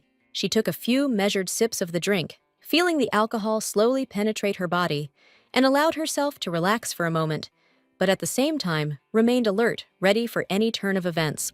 The guest who suddenly appeared in the room was Achaeus, that same mysterious young man with dazzling white hair and bright blue eyes, whose combination of beauty and mystery immediately attracted attention.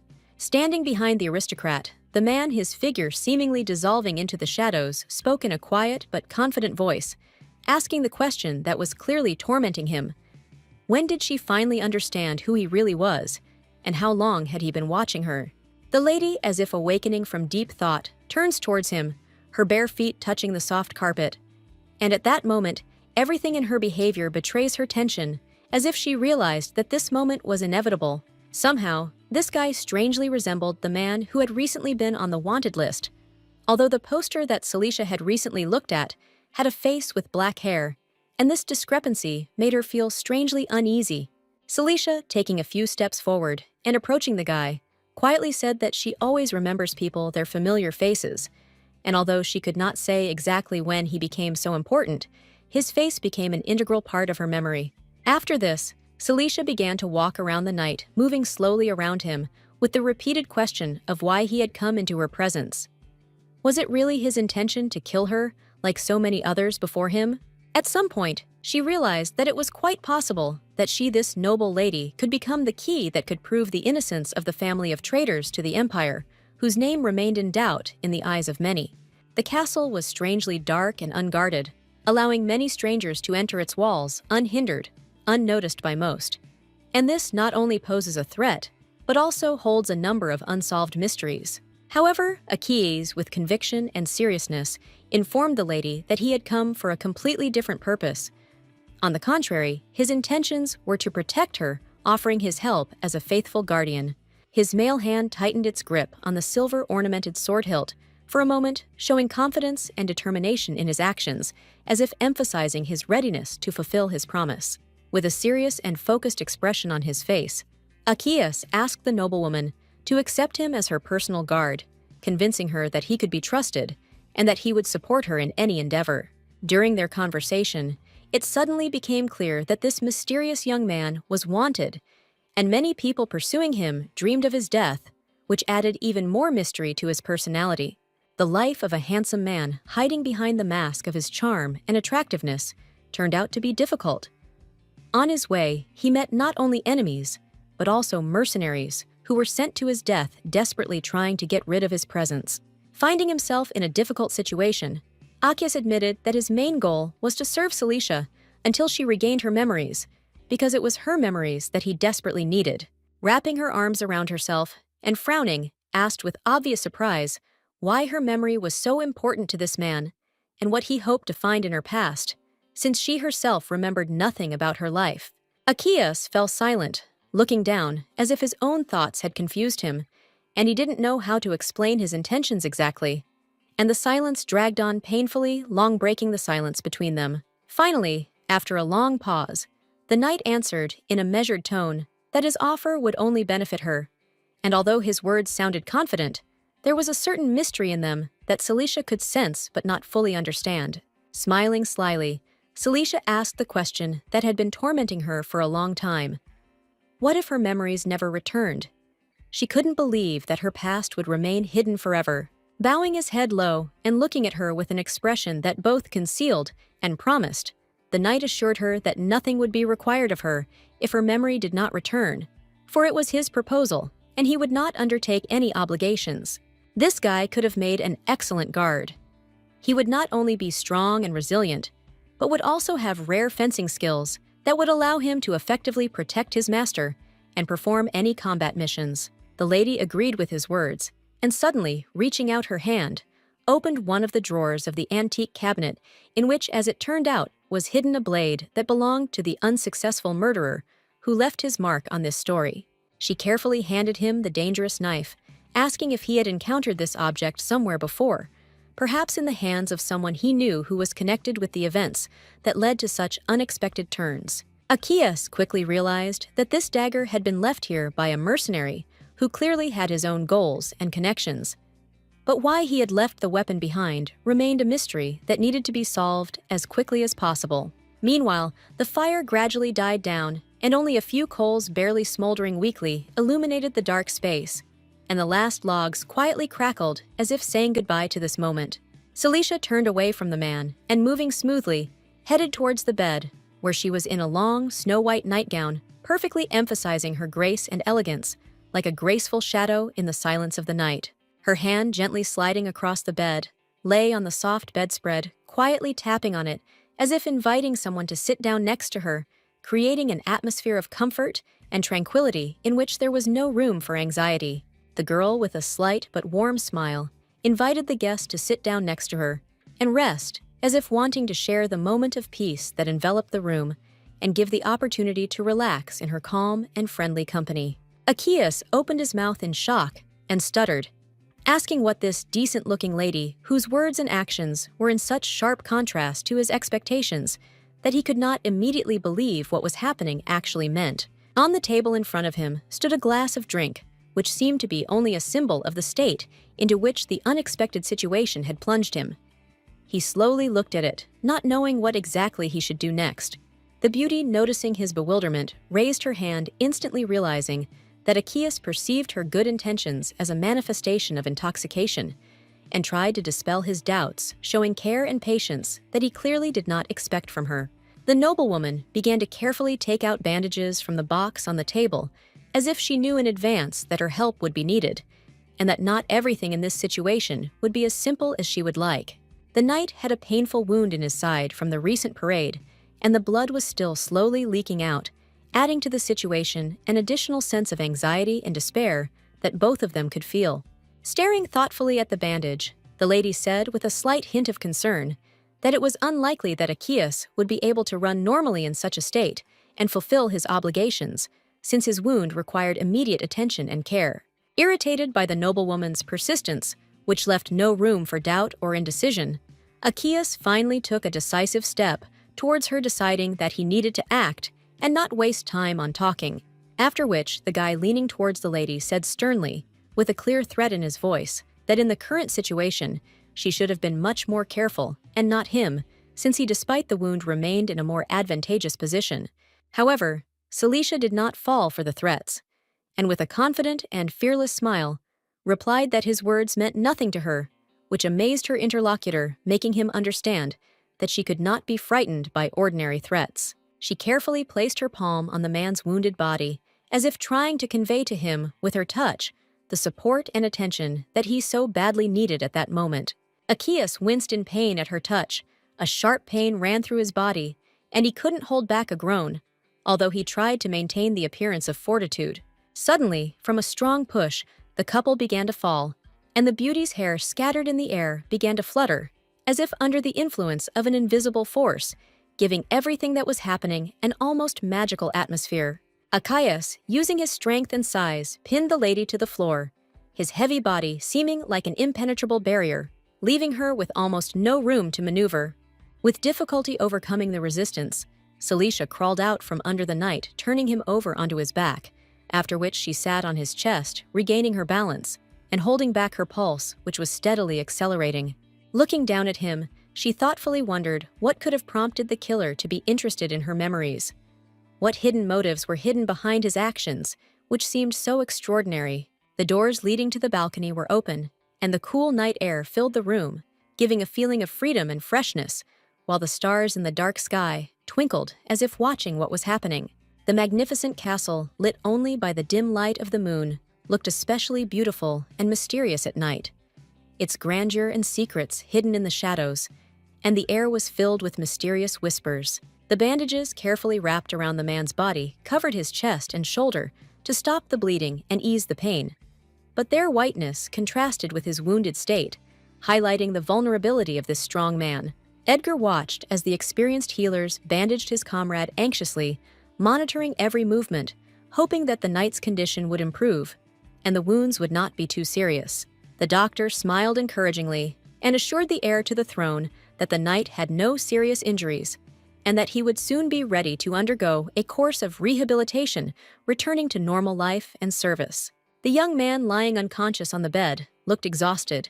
His lips were dry, and his face was pale, as if his strength had gone away in an instant, leaving not a drop of energy. All around on the shelves of the large office, there were books filled with knowledge and stories, and the office itself, in which important conversations were taking place, was filled with an atmosphere of anxiety and tension because someone had dared to commit an assassination.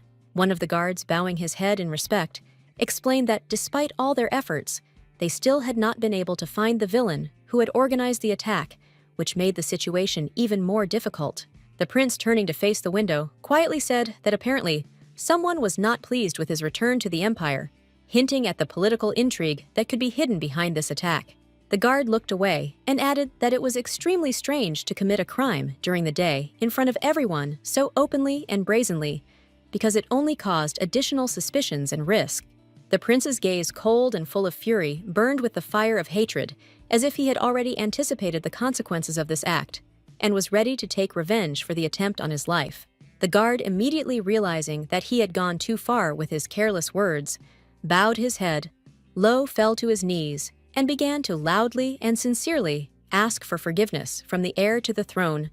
Realizing the seriousness of the situation, Edgar listened silently to his apology, without interrupting, but deep down, he knew that it would not solve the problem, especially since there were still no rumors about the nobility possibly involved in the assassination attempt. The window overlooked the city, where the majestic houses of aristocrats stood symbolizing power and wealth. But despite the beautiful picture, only anxiety and a premonition of betrayal raged in the prince's head. The guard quietly and cautiously suggested that the assassination attempt could have been the result of actions by one of the prestigious groups that were active in the city, hiding their real goals under a mask of nobility and legality. With an evil grin, Edgar stated that the assassination attempt was the perfect chance to finally destroy all the traitors, leaving no doubt that they would be punished for their insolence. The guard, however, for some reason did not leave, but suddenly announced that he had another important news for the ruler, causing the prince to become wary and expect something that could change the course of events. While the man was hurriedly tapping his fingers on the table, the knight apparently hesitated, unable to immediately utter what he had said, but finally blurted out that Lady Celicia had returned, adding an unexpected twist to the situation. The heir to the throne's hand froze in mid-air in shock as he realized the meaning of those words. Celicia's return could not be accidental, and it could mean, at the very least, a revival of old intrigues. Suddenly, the box of ink fell to the floor so hard did the prince throw it from the emotions that overwhelmed him, and its contents spilled, leaving a stain on the marble floor, symbolizing the chaos that would soon overtake them. The guard, faced with this outburst of anger, felt the blood flow from his head, from the blow, realizing that he expected such a reaction from the master, because he knew how important information about Celicia was to the prince. The nobleman's eyes were blazing with rage as he ordered his former fiancée to be brought here immediately. his voice full of determination and anger, as if this was the final step to restoring justice. The prince turned away, giving the order to the guards to leave, because he himself wanted to rest a little after a long and stressful day that left only fatigue and darkness of thoughts in his soul.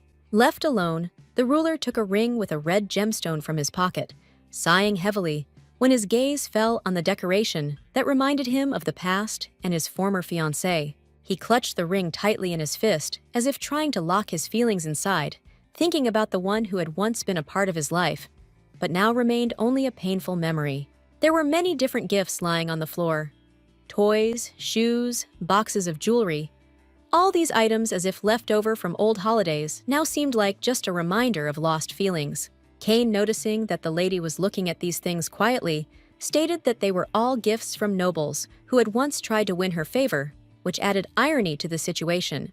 Suddenly, Celicia found a strange purple potion, and intrigued wondered what it could be, because its appearance and smell attracted her attention, as if it was hiding something unusual within itself.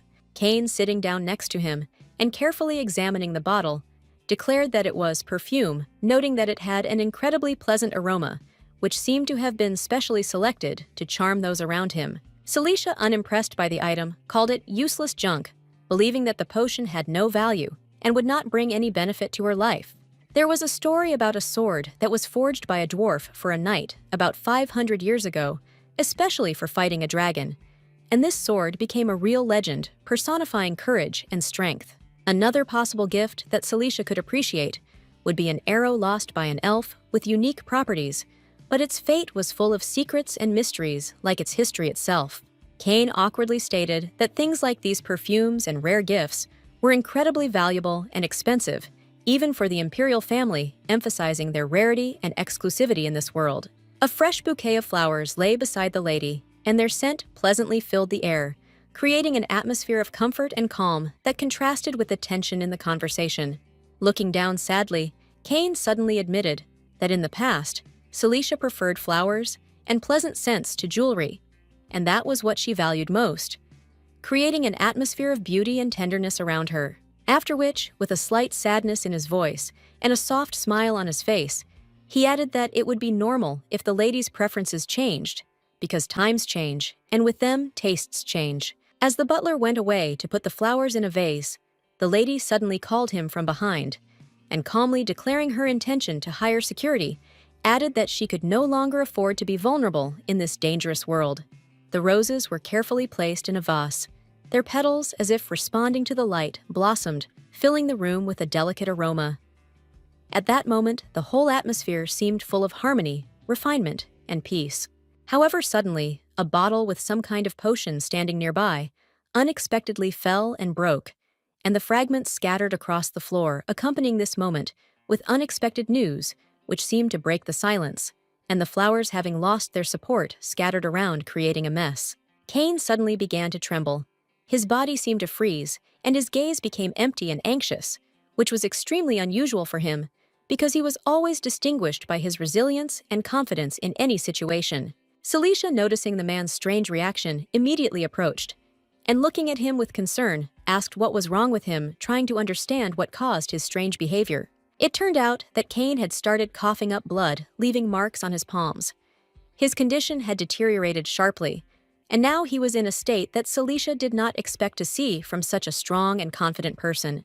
Achaeus was lying in a luxurious bed, his body only partially covered by a soft blanket, creating an atmosphere of comfort and peace, while his relaxed breath barely touched the air. The entire bedroom was decorated with expensive interior items. The balcony, which opened directly from the room, was lit by a dim light, coming through the glass, creating a soft atmosphere. It was snowing outside, and the cold winter air penetrated into the room, filling it with freshness and coolness. Suddenly, the man woke up abruptly, as if from a nightmare, quickly jumping up from his seat, as if he was tormented by terrible anxiety. He rose in fright, unable to remain sitting. He leaned his hand on the bed, feeling the damp sweat sliding across his skin, reminding him that he had just experienced something terrible and unexpected that had caused his body to react in this way. There, not far from him, stood his sword, shining ready for action, as if waiting for its owner to once again become a reliable companion in unknown adventures and battles. The guy was surrounded by a truly luxurious environment. Curtains, tables, and chairs. Everything was made of expensive materials, creating an atmosphere of wealth and comfort, which contrasted with his anxious state. At that moment, Akias noticed that his stomach was bandaged, and there were no traces left at the site of the previous wound, as if someone had carefully taken care of his wound, providing assistance and preventing serious consequences. The knight stood up, realizing that what was happening around him was not just a coincidence. He walked forward across the room, slowly untying the bandages that still held onto his body, hiding the mystery of what was happening. Akias stood in shock, his gaze fixed on his body, where there was not a single wound and not even a scar from the pain he had previously felt. Everything seemed incredibly strange and impossible. After getting dressed, the man, still in shock from what had happened, walked down the hallway thinking about how Celicia had no magical abilities before, and how she was able to heal him when he was in critical condition. Suddenly, Akias noticed a strange noise coming from one of the doors nearby, and without thinking, hurried to the source of the sound, his heart beating faster, with a premonition that something important might happen. In the room he opened, Cain was lying in the arms of a lady, blood was flowing from his mouth, and he looked extremely weak.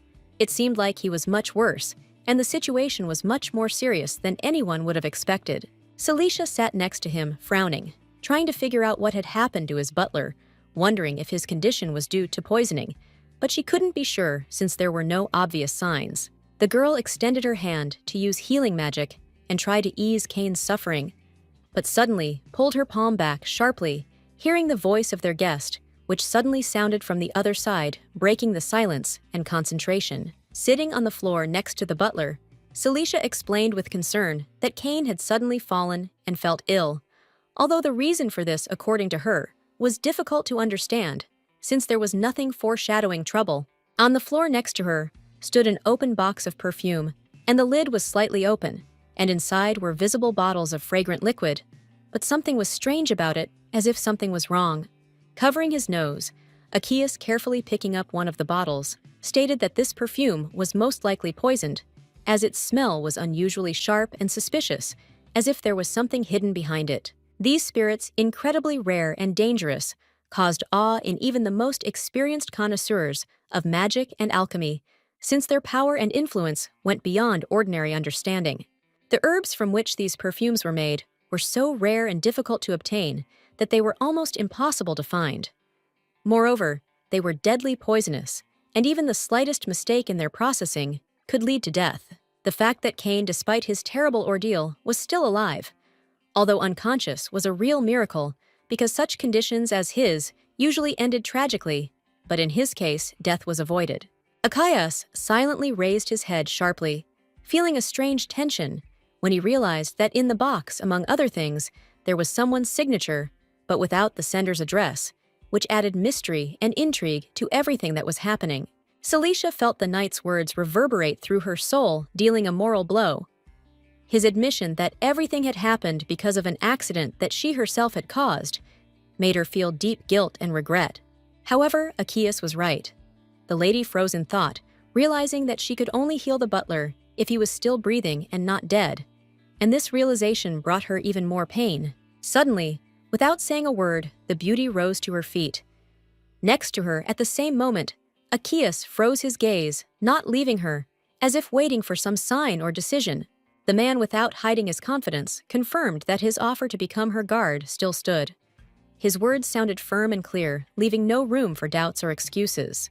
The woman's hand confidently rested on the knight's chest, and at that moment, he was accepted to a new job in the castle, which seemed to be the final step in their unusual interaction. The guy, stunned by what was happening, stared at the outstretched hand, and suddenly realized that with such a gesture, the lady seemed to want to make a deal with him that could change his fate in this place. At her companion's questioning look, Celicia, who seemed stern and cold, explained that she did not trust him or anyone else, so she sought to make a magical deal with him to guarantee her interests and ensure her safety. However, the guy resolutely refused, insisting that he was ready to sign the contract, but not to touch the lady, considering this gesture too intimate and complicated for their first step in working together.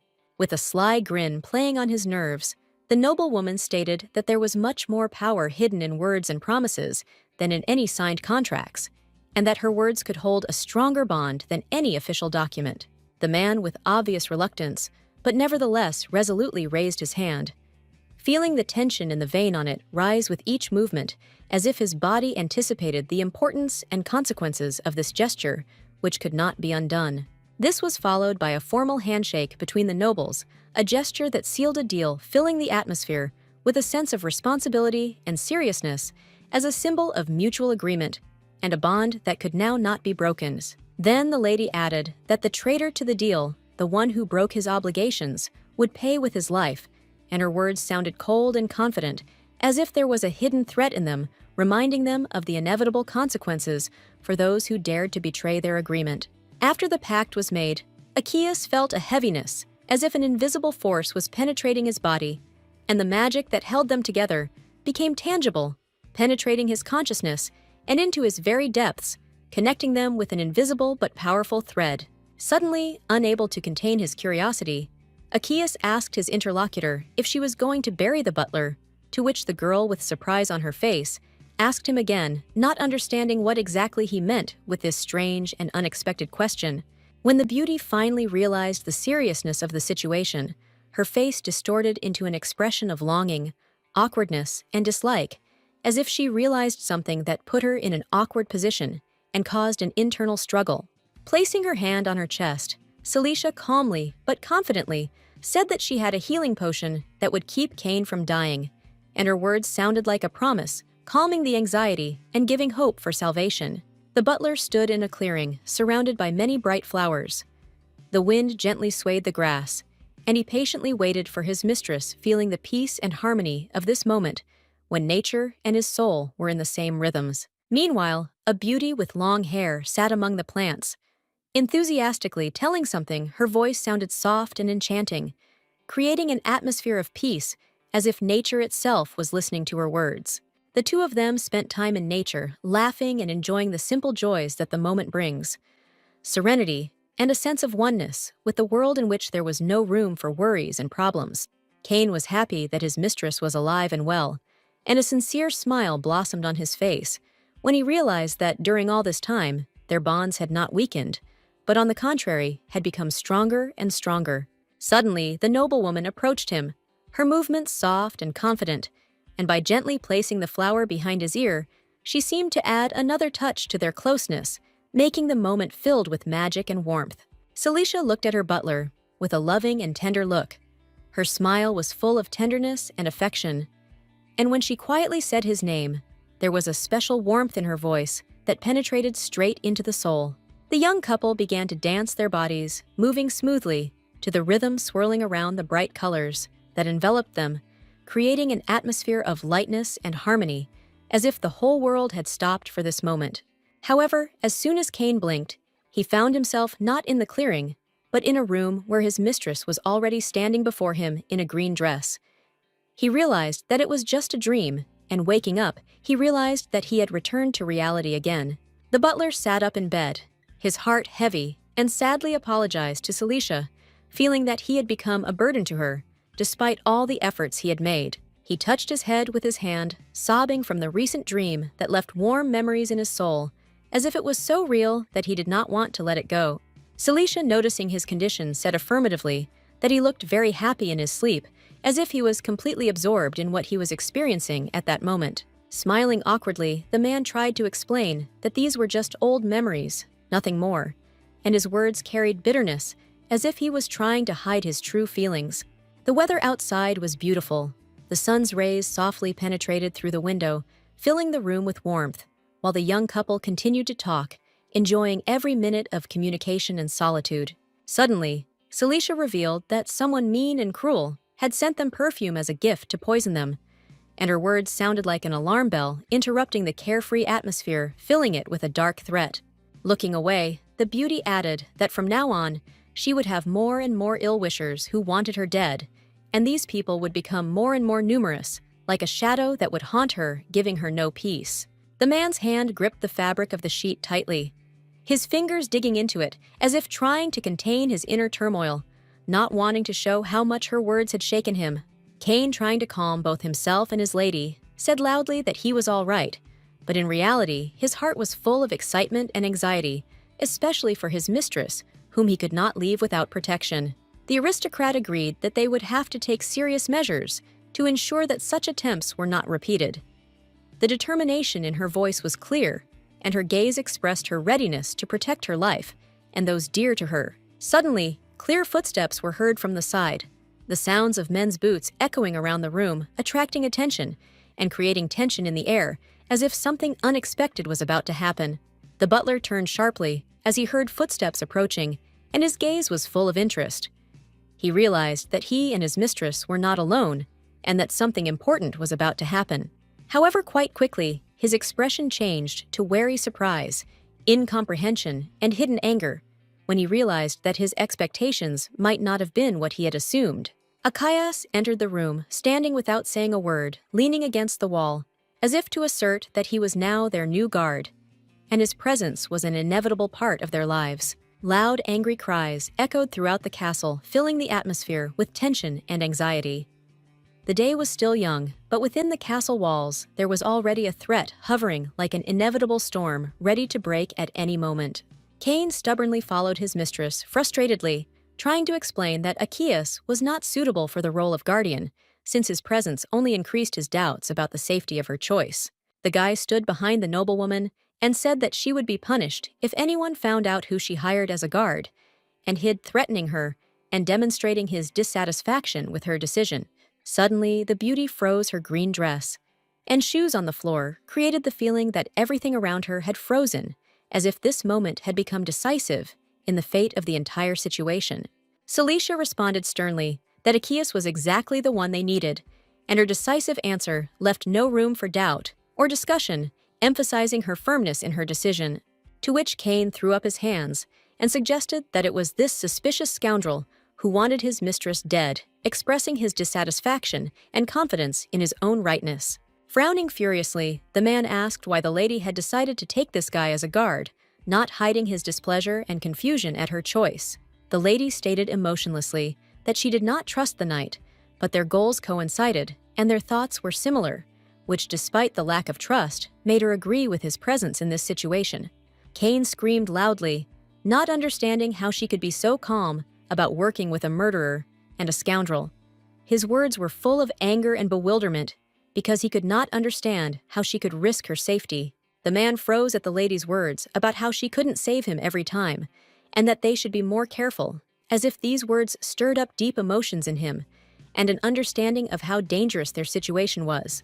Tilting her head thoughtfully, the beauty decided that they should find out who was behind all these attacks, because understanding the true threat was the first step to protecting against possible danger in the future.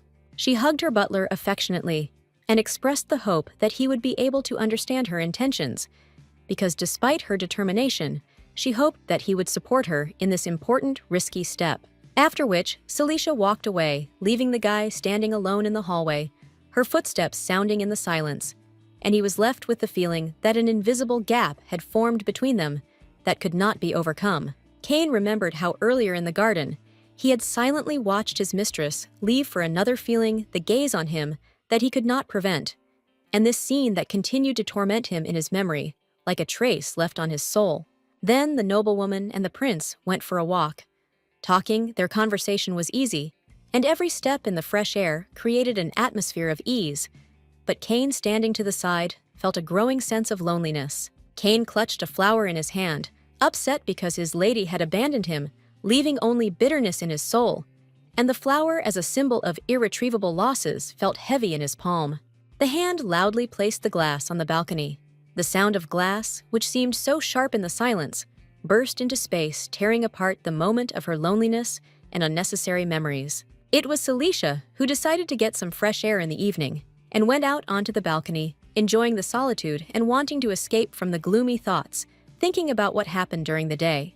She was determined to somehow convince the butler that they needed Achaeus as a guard, no less, feeling an inner confidence in her decision, despite the doubts from others. Suddenly, a man with snow-colored hair and a cold gaze appeared out of nowhere in a cloak. His presence was so unexpected that it instantly attracted attention, and his gaze was piercing and hard. The aristocrat's gaze met her new guard, and she froze the unexpected appearance of this man, bringing a strange tension to her heart, as if her plans might be disrupted. The lady stood on the balcony, and the man below on the ground. An invisible distance arose between them, an alienation that pressed on her with its silence and the significance of every step. Celicia awkwardly waved her hand, greeting the knight. In her other hand, she had a glass with a drink. Her gesture was friendly, but it hid inside doubt and bewilderment about what happened. Achaeus didn't answer her in any way, but silently turned around and walked away. His coldness and detachment felt like an impenetrable wall, leaving no room for words or explanations. The beauty tiredly took another sip of the drink. Her gaze dropped, and her thoughts again carried her away to that reality where she tried to understand what to do now, what she was faced with, and where to move next. After which she pulled the hood over her head, deciding that it was time for her to leave this place and continue on her way, because she felt that the moment had come when she needed to leave everything behind and move forward. The noblewoman turned and walked away, leaving her master on the balcony, her steps sounding determined, but her heart was full of unspoken words and hidden feelings that she could not immediately express. She said to herself that finding out who was behind the assassination attempt was just one of her problems, because there were many other difficult issues along the way that required immediate attention and solutions. The darkness of the corridor swallowed her figure, and there were flowers on the table, symbolizing the liveliness that contrasted with the silence that hung around, creating a feeling of emptiness that could not be avoided. Achaeus stood next to the other man who held the blade and urged him to find out as soon as possible who this weapon belonged to, because every moment was important in their search and investigation. The red-haired boy noted that this was not the first time the knight had come to him, and that he would do his job quickly and well, the confidence in his words giving the whole process a fierce determination. The man suggested that Achaeus might have fallen in love with someone, which was why he was acting so strangely. His words were filled with hints that couldn't help but make Achaeus feel awkward and irritated. The guy coldly replied that his friend was asking too many questions, avoiding further discussions, because he didn't want to reveal his feelings or attract unnecessary attention to himself, to which the man laughed loudly, calling the guard too serious, and hardly anyone would believe in his calmness, because his behavior clearly hid something more that remained beyond the understanding of those around him. Suddenly, the friend stopped laughing and asked the guard if he had heard the latest news, as the situation was starting to unfold in a way they hadn't expected, and every moment was full of new twists and turns. Achaeus froze when he heard the words that the crown prince was still alive, and that the mercenary who had attempted the attack was still being sought, causing him to instantly realize the importance of what was happening. The boy began to wave his fists in rage, expressing his readiness to catch that daredevil, the murderer, and bring him to their guild, where punishment for his insolence and crime against the upper classes of society would await him. The man then asked the knight if he knew anything about the brave scoundrel who had attempted to kill the crown prince for his act, had become the subject of discussion, and everyone wanted to know more about his personality and motives. Achaeus answered briefly and coldly that he was not interested in this, and that he knew nothing about the actions of that man, leaving his answer without further clarification, as if to show that he was only interested in his own tasks and goals. The guy grabbed the door handle, and sensing that something was wrong, noticed that someone had been secretly eavesdropping on them the whole time, which immediately caught his attention and made him be on guard. As Achaeus left the room, another cloaked figure entered, a girl whose face was hidden, leaving only a sense of mystery surrounding her, and a harbinger of something important and unusual. Entering the room, the beauty froze in place, as if sensing the presence of something invisible. The door closed behind her, absorbing all the space and leaving only the whisper of her steps. The red-haired man standing next to him froze as he heard the noblewoman say that she had come to him with one request, causing him to instantly focus on her intentions and the possible consequences. The guild member, seeing her, laughed, reaching for his dagger, and declared that today promised to be an especially interesting day, filled with unexpected twists and new faces.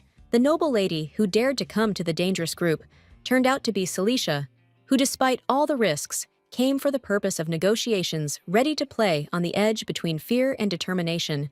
An hour earlier, the noblewoman had been quietly following her new guard, following him through the night, wanting to find out where he was going, despite her wariness and desire to stay in the shadows. Achaeus, wearing a cloak, entered the building, passing silently past the guards, while the light from the lantern at the entrance followed him, creating soft reflections on his figure and illuminating the darkness that hid his movements. Celicia, looking around carefully, thought about how she should be even more careful in order to move silently after the night, without attracting unnecessary attention and without revealing her intentions. Suddenly, the noblewoman's path was unexpectedly interrupted by a sword that coldly pointed at her stomach, causing her heart to beat faster from fear and surprise. The mercenary roughly ordered the lady to introduce herself before she decided to enter inside, his voice sounding threatening, causing her to freeze in place as if every step forward could lead to inevitable consequences. With her eyes wide open, the aristocrat babbled that someone had once revealed to her the secret of an existing place where secrets and dangers could be hidden, and her voice, trembling with excitement, seemed unable to hide her confusion. The beauty, holding her breath, told the mercenary about the man with white hair, whose actions left an indelible mark on her memory, after which the mercenary fell silent, thoughtfully, wondering what this could mean for her fate. After a while, the boy, feeling that the woman really had come on business, finally allowed her to enter the guild, holding back a look that could give away his displeasure, and both of them, as if invisible, walked into the shadow of the room. Before fully entering, Celicia paused for a moment, her ears catching the quiet words of the guard, who muttered something about Achaeus being a real bastard, unsociable and tough, which made her think for a second. The guildmaster, meeting the woman with such unusual interest, spoke loudly, asking if she had come to this harsh, dangerous world only to find out where she could acquire rare and dangerous magical mana stones. Looking at the unicorn statuette that stood on the table, the noblewoman explained, with a slight smile, that her goal was to find worthy allies to exchange rare magical artifacts, knowing how important such deals were in their world. The man with red hair and a scar on his face, sitting at his desk, froze, surprised and intrigued by her words. His gaze became more wary, as if he realized that this woman could be connected to something much more important than a simple deal. After which, he suddenly raised his head up. His gaze became contemptuously confident, and then, unable to restrain himself, he laughed loudly, as if the whole situation was a game for him, and he already knew how everything would develop further. After he gave in to his laughter, the man explained with a grin the reason for his mirth.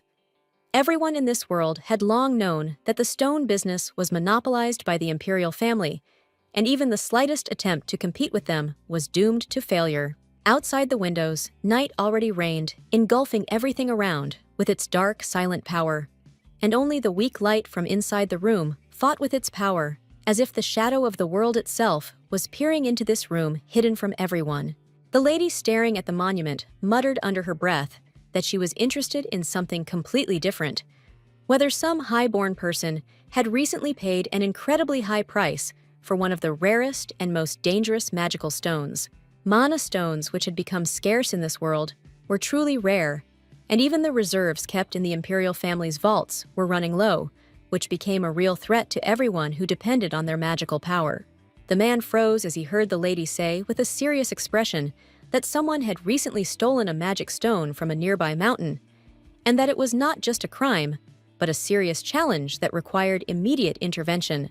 With determination and confidence, as befits an aristocrat, she declared that if this stone was used by someone living, then he would certainly pay a high price for his insolence and risk, which violated the ancient laws of this world.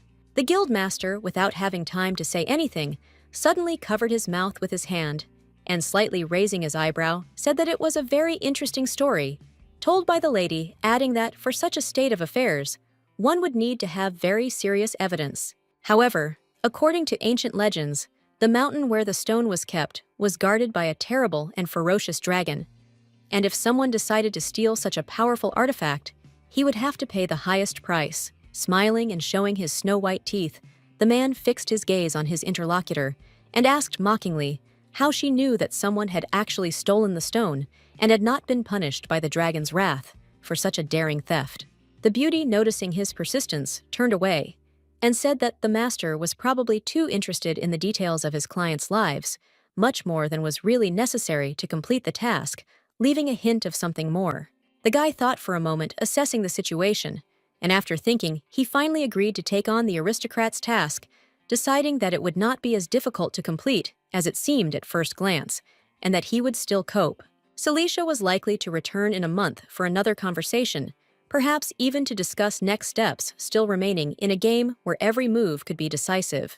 The morning had come, the sky was clear and cloudless, and the sun rising higher and higher illuminated the majestic castle, with its rays making it even more majestic and insurmountable, as well as its inhabitants. On the table, laid out in one of the luxurious halls of the castle, there was a variety of dishes, from juicy pieces of meat to fresh salads, creating an atmosphere of wealth and sophistication, with notes of splendor and refinement. Celicia, sitting at the table, nodded thoughtfully, almost falling asleep, as if fatigue had overcome her, and her thoughts smoothly carried her into a world of calm reflection, where there was no place for worries.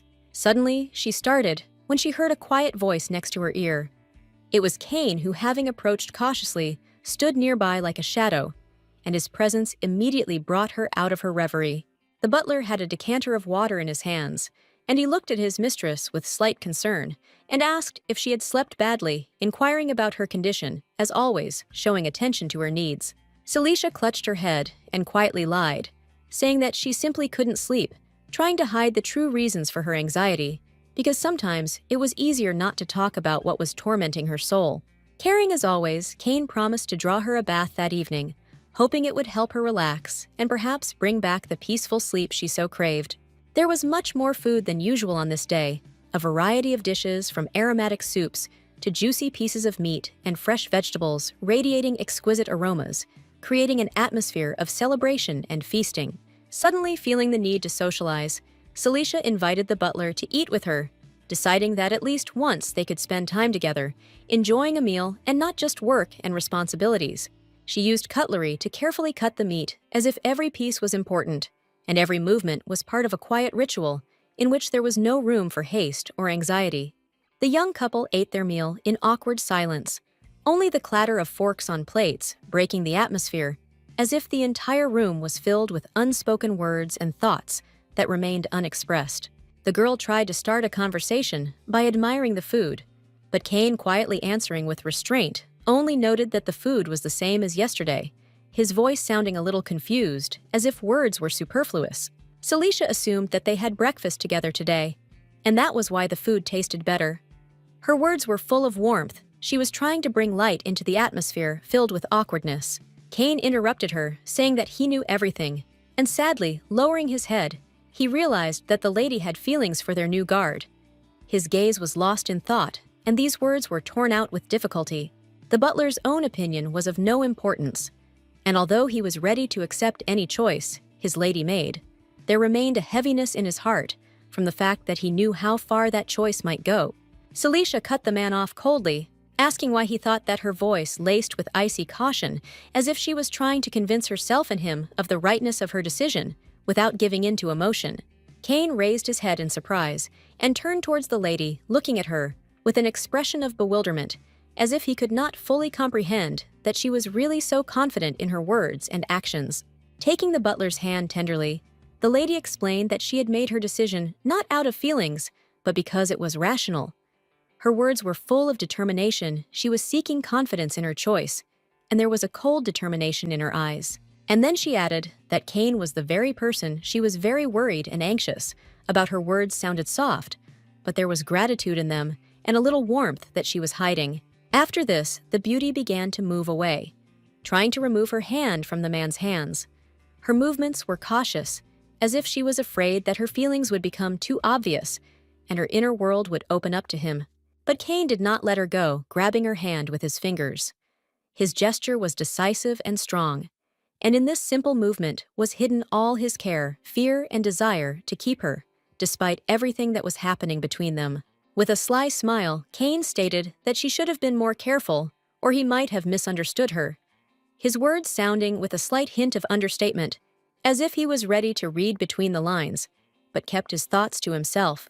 Rising from his seat, the butler offered his help to lead the noblewoman to her room, his voice sounding calm and confident. He was ready to take care of her safety, as always, not paying attention to those hidden feelings that tormented him. Celicia also stood up from her chair, saying that she needed to rest a little. Her tone was a little tired, but there was still a certain grace in it that she tried to maintain even in such moments. Suddenly, Kane handed her a letter. It was an invitation to a celebration in honor of the Crown Prince's return.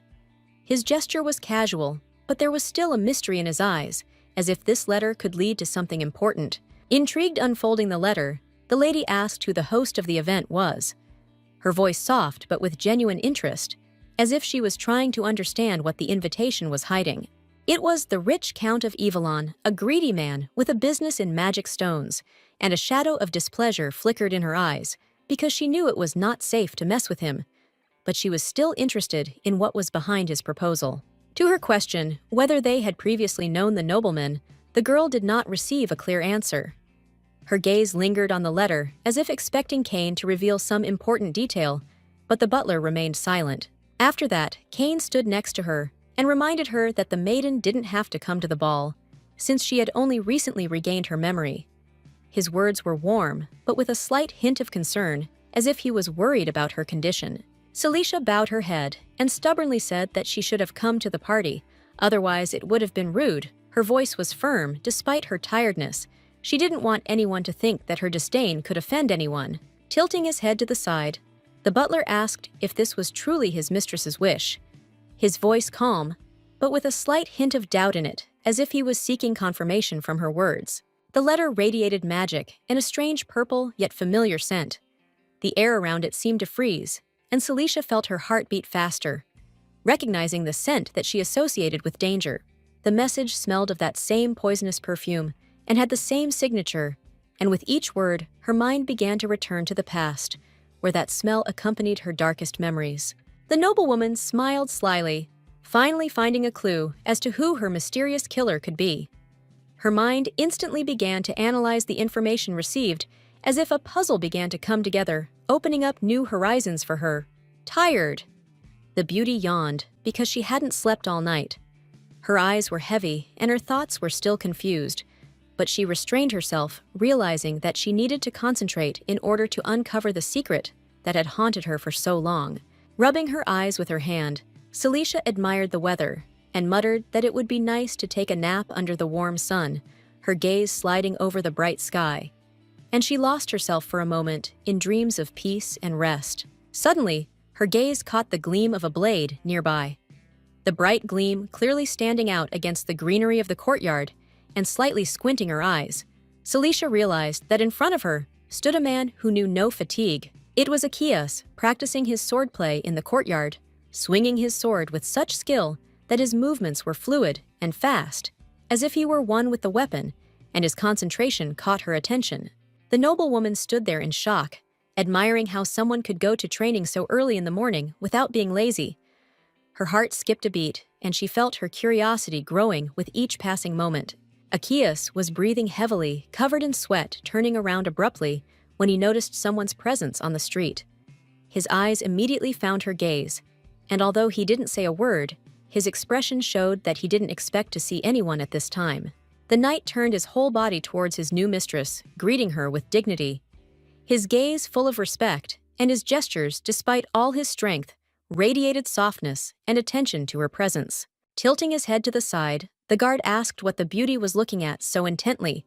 Since she couldn't take her eyes off him, his voice was quiet but full of curiosity, as if trying to understand the hidden thoughts of her eyes. The lady awkwardly began to justify herself, saying that she was just passing by, nothing more. Her words sounded soft, but it was clear that she was trying to hide what had really attracted his attention. The tired knight sat down next to the noblewoman, who was standing there. He was taking a break, and despite his fatigue, he couldn't help but notice her gaze, with which she was following his every movement.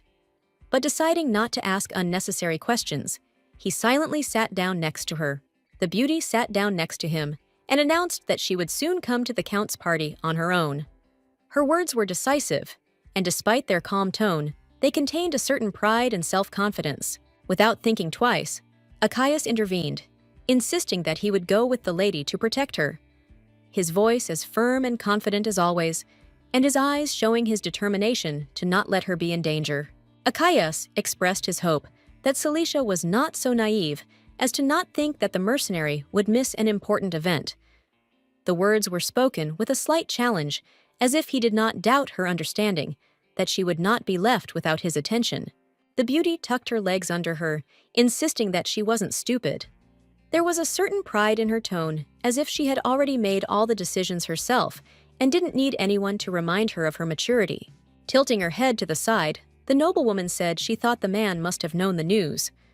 Her words were tinged with a hint of irony, as if she expected him to guess her intentions on his own.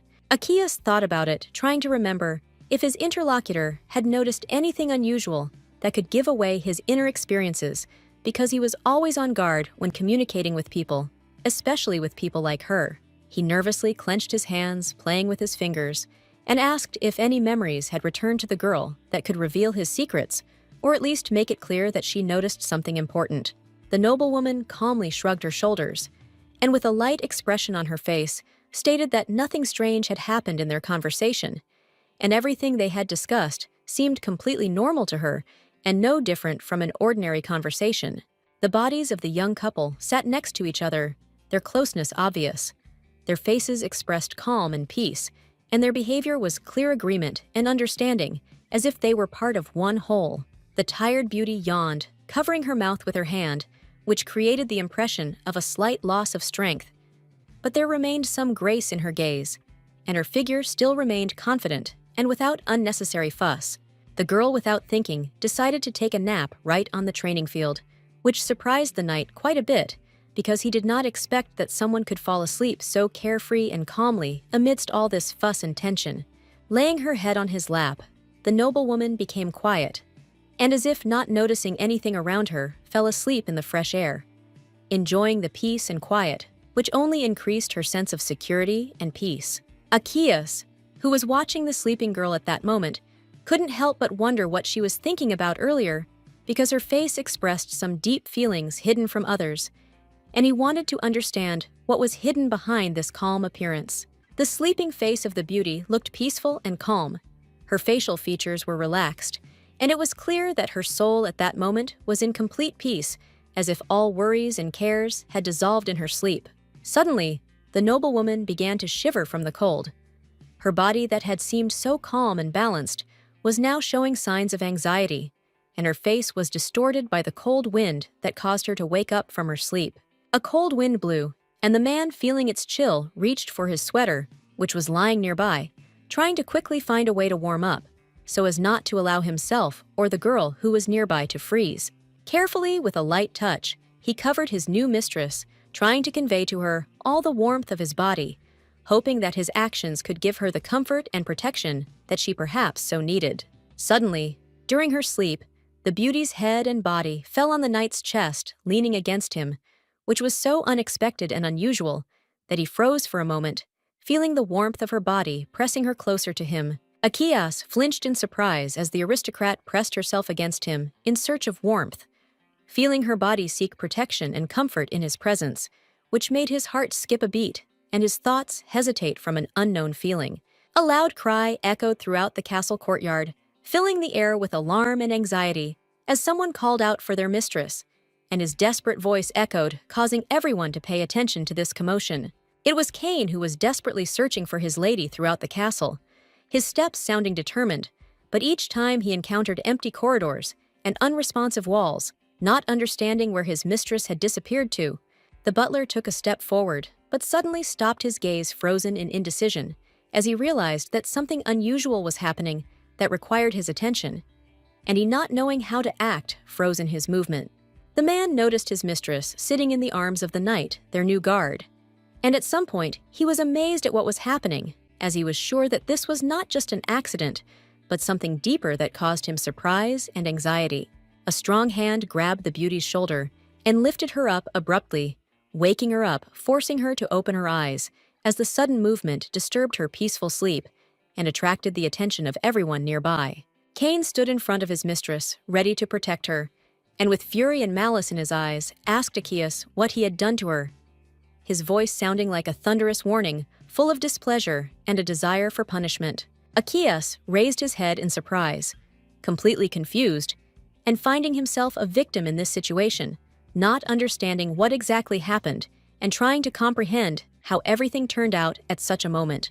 The butler began to curse the scoundrel, condemning him for what had happened.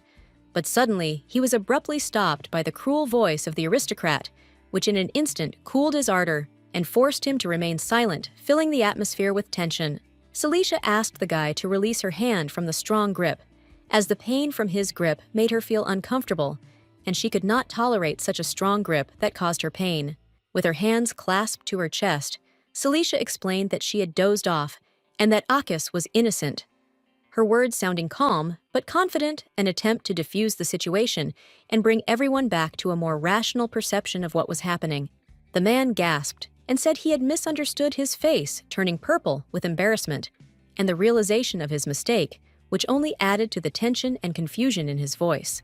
The butler uttered the threats, directing a keen and attentive gaze at the knight, who walked away, ignoring the words full of threats and discontent, and his steps sounded decisive and confident. He left, and the young couple, the butler and his mistress, were left standing in the empty courtyard, surrounded by a silence that seemed almost unbearable after the tension between all the participants in the conflict had subsided. Outside, weapons for training lay on the ground. Spears, shields, and the fire in the torches burned with a bright but calm flame, illuminating the surrounding area, creating a contrast with the storm of emotions that reigned inside. There was a lightning bolt of mutual hatred between the two men, their glances meeting in the blink of an eye, filled with rage and hostility, and each of them tried to prove his case, as if their glances could become weapons. Standing between them, the lady asked wearily what the two were doing and why they were acting so stupidly, her voice sounding a little tired, but still determined, as if she couldn't understand why the men couldn't cope with their emotions and resolve the issue peacefully. On the table, in the shadow of a nearby torch, lay many books that had been read, each of which was the result of long reflection, evidence of study, and an attempt to find answers to questions that had long tormented her.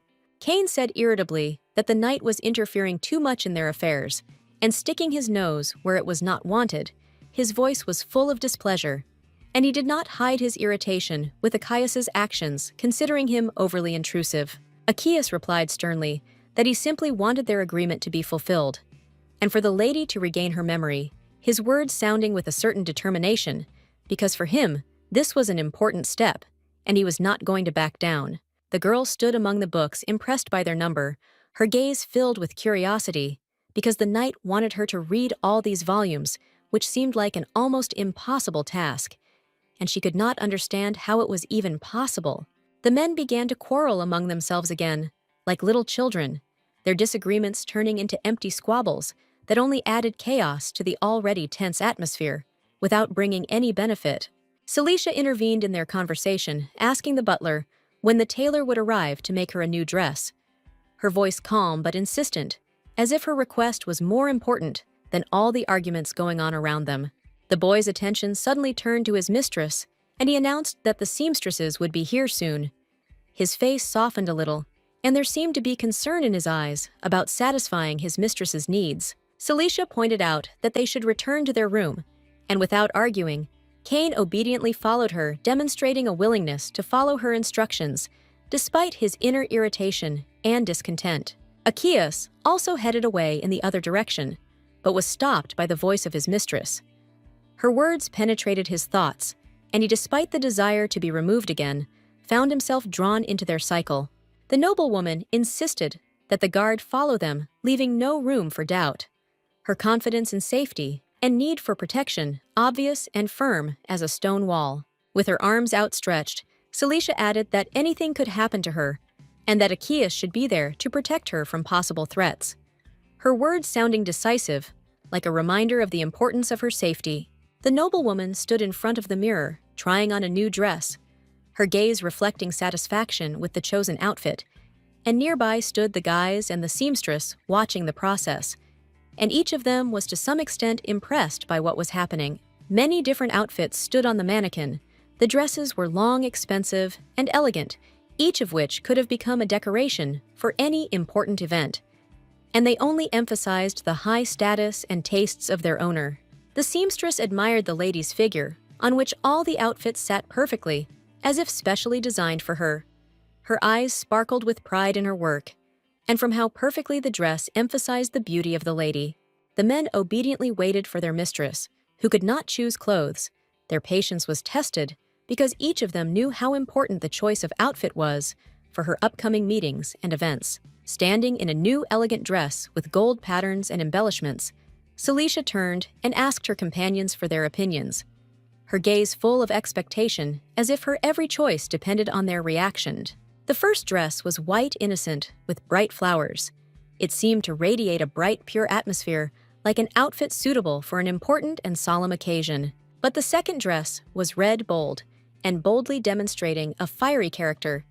Its color spoke of passion and strength, of the desire to be in the center of attention and not remain in the shadows. Celicia agreed with the butler's opinion that these last two dresses looked the best. Her decision was final, and she chose the outfit that emphasized her strength and elegance, combined with what she needed for the next step. Achaeus flinched, frowning, as he was asked for his opinion, his face momentarily reflecting confusion as he felt his thoughts go astray from the surprise. The man froze in surprise when his answer was interrupted by the lady who expressed dissatisfaction with the words that all the outfits were good in their own way. She wanted to hear his honest opinion, and this made him think even more about what to do with this choice. The noblewoman ordered the knight to examine her closely and assess her. Her voice was confident, and there was an insistence in it, as if her desire was more important than everything that was happening around her. After which, the lady suddenly began to adjust her hair on her neck, as if trying to express something with gestures. Her movements were smooth, but full of hints, and Achaeus realized that this was her way of conveying a hidden message. And then, baring her neck and back, she noted that beauty was in the details, her words sounding with a subtle hint, as if she was revealing not only external beauty, but also the internal harmony that was hidden by small, barely noticeable features. The man blushed slightly as he saw the lady's delicate skin looking dazzling in her exquisite attire, and gathering his thoughts, he chose a red dress for her that perfectly accentuated her refined beauty. He complimented the noblewoman with a sincere smile, who, dressed in a scarlet outfit, looked so magnificent that her presence overshadowed everything around her, as if she herself had become the center of attention. Cain watched their conversation with jealousy and inner tension, throwing hateful glances at the knight, who seemed to be enjoying the moment, as if adding fuel to the fire of his irritation. Suddenly, both young men simultaneously shuddered, hearing the unexpected words of the lady who praised them, saying that they had excellent taste, which caused them embarrassment and slight confusion. Celicia, with a slight smile but firmness in her voice, asked the men to finally stop their arguments and quarrels, reminding them that instead of childish squabbles, they should make peace and find a common language. The sky in the evening hours was decorated with a bizarre play of colors, where the pink hue of the clouds smoothly turned into deep blue, creating an atmosphere of peace and anticipation. In the courtyard of the castle, farewell words were heard addressed to the young maiden who was leaving for the celebration, and with all their appearance, the guests wished her a safe journey and a speedy return. Cain watched the carriage carrying Celicia as it moved away, and his heart was filled with a strange mixture of anxiety and desire for her journey to end safely. Achaeus, standing to the side, also watched the lady's carriage as it departed his eyes, expressing a hidden worry that he tried not to show to others. He warned the lady that going to such a distant place could be dangerous, but her determination proved stronger than his persuasion, and she firmly decided to go to the event. The darkness of the night softly enveloped the sleeping village, where every house was filled with silence and peace, broken only by the light noise of the wind and the rare sounds of night nature. The guildmaster, full of energy and inspiration, spread his arms wide and then announced in a loud voice that he had important news that he had long wanted to tell his old friend. Achaeus, in a cold and stern voice, asked if the mercenary had managed to find any information about the attacks, his gaze expressing demand and readiness for decisive action. The man with the bright red hair, grinning slyly, began to tell that, while he was looking for answers, he had to face many difficulties and obstacles that almost derailed his investigation. After speaking, he smoothly touched the blade, taking it in his hand with apparent confidence, and added that despite all the difficulties, he was still able to find out something that was of great importance. The guildmaster said with a dark malice in his voice that people, when faced with the threat of the blade of death, became much more obedient and willing to make agreements, than could be expected under other circumstances. Akias repeated his question with obvious insistence and a tense tone, demanding that the boy name the culprit and reveal who exactly was behind these crimes, and he did not intend to back down until he heard an answer. With the same sly smile, without bothering himself with unnecessary explanations, the man said that the culprit was that very Marquis Gerard, whose reputation was shrouded in mystery and understatement. There was very little reliable information about this aristocrat, and most often he hid in the darkness, avoiding attention, and leaving only barely noticeable traces leading to his mysterious figure. The guildmaster quickly noticed that his friend, judging by the expression on his face, clearly did not expect such an answer, and looked extremely surprised, as if he had heard something completely unbelievable. Placing his hand on his old friend's shoulder, the man with good-natured severity advised him not to give in to emotions and to remain rational, because in such situations, a sober mind was more important than anything else. The celebration included a sumptuous banquet where aristocrats stood in small groups, animatedly discussing current events and sharing impressions of the day. The table was strewn with a huge number of dishes, among which stood out exquisite delicacies, sweets, and various dishes from which it was impossible to take your eyes off. The nobles were absolutely delighted by the luxury that reigned all around, noting how carefully the decoration was thought out, and admiring how expensive and elegant everything looked. One of the aristocrats, holding a glass of wine in his hand, thanked the count with a sincere smile for the superbly organized celebration, noting that every detail had been worked out with the highest taste. The fat old man burst into loud laughter and began to boast of his wealth, declaring with a careless smile that all this luxury was just a trifle for him, not worth much effort. Suddenly, the younger nobles, with genuine interest in their eyes, asked the count whether the ruler would be present at this party, as if it was a key question on which much depended. Putting his glass down on the table with slight irritation, Evelyn replied dryly that Edgar, as always, had sent a polite refusal, notifying that he would not be able to attend the celebration, which the count, judging by his tone, had long ceased to be surprised by. With a barely noticeable grin, the count added that even if this little prince had deigned to come, it was unlikely that anyone here would have greeted him with joy or sincere hospitality. The men began to actively discuss the latest rumors, enthusiastically sharing their speculations and assumptions, when suddenly a human figure quickly headed towards their table, almost breaking into a run. It turned out to be one of the count's servants, who quickly approached him and began to whisper important news in his ear in a quiet voice, causing the aristocrat to frown and listen intently to every word. At that moment, the massive door swung open, and a hall opened up before the nobles, where it became clear that an unexpected guest had arrived, whose appearance, judging by the reaction, no one expected. The nobles, shocked to the depths of their souls, began to look around in surprise, whispering to each other and trying to understand what exactly was happening. Lady Celicia herself showed up at the event dressed in a gorgeous new red dress, and everyone was shocked because she had been thought dead for 5 years. To the whispers of the shocked guests, the noblewoman walked forward with grace and confidence, each step of her red shoes echoing with a soft tap on the floor, attracting the attention of everyone in the hall. The girl, expecting such a violent reaction to her appearance, completely ignored the rumors and surprised looks, concentrating on her goal and not allowing emotions to take over. The count, standing right in front of her, looked extremely displeased. His face was tense, and he was holding a drink in his hand, which contrasted with his fat belly and the image of an old greedy man. The noblewoman put on a polite smile, made an elegant curtsy, and greeted the organizer of the celebration with noble restraint, trying to comply with all the secular rules. A loud laugh rang out in response, and the nobleman declared with unnecessary loudness that he had not seen this beauty for a long time, as if trying to put his surprise on display for all to see. Passing by Celicia, he rudely noted that she very rarely left her residence and almost never appeared at celebrations, balls, or banquets, hinting at her alienation. With a cruel grin, the count continued, adding that he had always been concerned about her health because, according to him, she was supposed to live a long and happy life. Although there was obvious suspicion in his tone, the nobles around began to utter forced pleasantries, picking up on the count's mood, and before leaving, he with false concern wished the lady a pleasant evening and walked away with a satisfied step. However, the man froze, startled by the words of the noblewoman, who said after him that she knew perfectly well that all the gifts she received were from him. Opening his mouth in surprise, the old man turned around sharply, looking closely at his interlocutor's face, as if trying to understand what exactly she meant and how deep her awareness could be. A sly, knowing smile appeared on the aristocrat's face, which clearly hinted that she possessed many secrets, but preferred to keep them secret like hidden trump cards up her sleeve.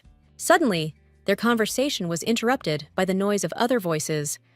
Other ladies who called Cilicia had approached and were soon standing nearby, carefully watching what was happening. The girls greeted the noblewoman with sincere respect, began to talk animatedly with her, and admitted that they had not seen her in society for a long time, surprised by her sudden appearance. Evelyn, apparently deciding to take control of the situation, smiled, and with exaggerated politeness, invited Cilicia to talk with the other aristocrats while he prepared a separate room for them for more private communication. Cilicia clapped her hands and announced with a joyful but somewhat forced smile that she would look forward to this moment, demonstrating courtesy in her manner. The Count, with obvious cunning in his eyes, was quietly discussing some evil plan with his servant, clearly plotting something extremely unpleasant, and his voice sounded ominous even in the hushed conversation. Cilicia, taking a confident step forward, decided that she had to follow the Count to understand what he was planning, and her determination showed in her stern gaze. Turning to the other aristocrats, she asked them with an apologetic smile to wait a little, since she suddenly had more important matters that required her attention. As a plausible excuse, Cilicia pressed her hand to her face, noting that she still felt a little sick from the carriage sickness, making everyone think that she really needed to be alone. Laughing awkwardly, the noblewoman announced that she intended to go out for some fresh air, hoping that this would allow her to come to her senses and refresh her thoughts. The night sky above the castle was a deep blue. The full moon illuminated the clouds, and the stars shimmered, creating a beautiful yet ominous backdrop. The Count, gliding through the empty corridors of the castle, moved forward, and the moonlight falling on his face gave his appearance an even more suspicious and gloomy hue. Hiding behind the columns of the rich corridor, Cilicia carefully, almost silently, followed the strange aristocrat, who with his behavior radiated something unusually vile and suspicious, as if he was hiding a dark secret. Despite the luxurious furnishings of the corridor in the mansion, there was not a single guard to be seen around, which looked completely strange considering the status and importance of this place. The girl's shadow, illuminated by the soft moonlight, glided along the walls as she held her breath, watching the man's every step like a hunter watching his prey. Suddenly, another figure appeared from behind her, its shadow smoothly enveloping Cilicia. It was a knight with a sword, holding the weapon in his hands as if he was about to strike. There was a dull thud, and Cilicia fell to the floor like a doll, limp and fragile, the moonlight softly illuminating her sprawled figure in the silent hallway. Meanwhile, in the hall, where the event was still going on, whispers and rumors began to spread that Madame Cilicia had suddenly disappeared somewhere, and despite expectations, had never returned. The aristocrats could not help but whisper excitedly, and began to discuss the engagement that had once existed between the prince and the beautiful lady, who had recently returned to high society, expressing surprise and curiosity about her return. Suddenly, their conversation was interrupted by a strange voice, and another person approached them, clearly interested in their conversation, which instantly attracted the attention of the girls, and they fell silent, feeling that someone had joined their conversation. When the aristocrats found out who was hiding behind this unknown man, their faces were filled with amazement, and they instantly froze in horror, realizing that in front of them stood none other than Edgar himself. The prince, with his short blonde hair perfectly styled, and a cold gaze that seemed to pierce everyone, was dressed in a light suit decorated with refined details, which only emphasized his aristocratic majesty. The man, concentrating on turning his head in different directions, looked more carefully for his ex-fiancée with each step, as if hoping to find her among the many people, but she was not in any corner of the hall. However, despite all his efforts and attentive glances, he could not find the noblewoman among the multitude of other aristocrats, of whom there were so many that she was lost among their bright clothes and lively conversations. With respect and grace, the aristocratic ladies bowed in reverence before the heir to the throne, greeting him, as is proper, with all due signs of respect and reverence for the high title and power of this majestic man. In an instant, the attention of the other nobles was also drawn to the appearance of the heir to the throne, whom no one expected to see at this celebration, which caused slight surprise and quiet conversations among those gathered. But for the heir to the throne himself, there was no more important question than where Lady Celicia was at the moment. And he, without hiding his concern, immediately declared that he needed to find her in order to find out what had happened to her. The architecture of the bridge, illuminated by the cold night light, was a striking contrast, and at that moment, in the shadows and silence, a crime was committed hidden from all view as the darkness of night conceals the darkest secrets. Suddenly, footsteps echoed off the stone walls, and a man's heavy boots broke the silence as he climbed the steps, his gait confident and determined, as if he already knew what awaited him at the end of the road. It was the Count himself, who, seeing the captured noblewoman, did not hold back his mockery and laughed sarcastically, watching her helpless appearance sitting on the floor, which only strengthened his feeling of superiority. Her hands were cruelly tied with a rope twisted behind her back, which added to the tragedy of the situation. And in the eyes of this unfortunate woman, one could see despair, the realization of her powerlessness in the face of the power of this man. The scoundrel's hand began to slide through the girl's hair. With a hateful gesture, his fingers felt her rough curls, as if enjoying the moment of his power, and she, in turn, held back sighs of fear and pain. The man, suddenly lifting the captive's head by the hair, realized with horror that before him was not an innocent maiden, but a bound messenger, who now, with a helpless expression on his face, became the object of his hatred and surprise. The Count, in complete fear, screamed in shock. His face turned pale, and his body, as if mown down, recoiled before he fell to the floor, his eyes reflecting a horror that could not be hidden from anyone. Trembling with bewilderment, Evelyn began to hastily ask where the beautiful lady had gone. Had she really run away? And why was his knight tied up instead of standing next to him and protecting him? Suddenly, a mocking laugh was heard, and Celicia herself appeared before the fallen Count, mockingly looking down at him, as if enjoying this moment, her eyes sparkling with cunning sparkles. Now it was her turn to ridicule the nobleman. Her eyes were full of mischief, and the moonlight reflected from her graceful figure emphasized her beauty, which seemed almost unreal, as if it had been created by nature itself.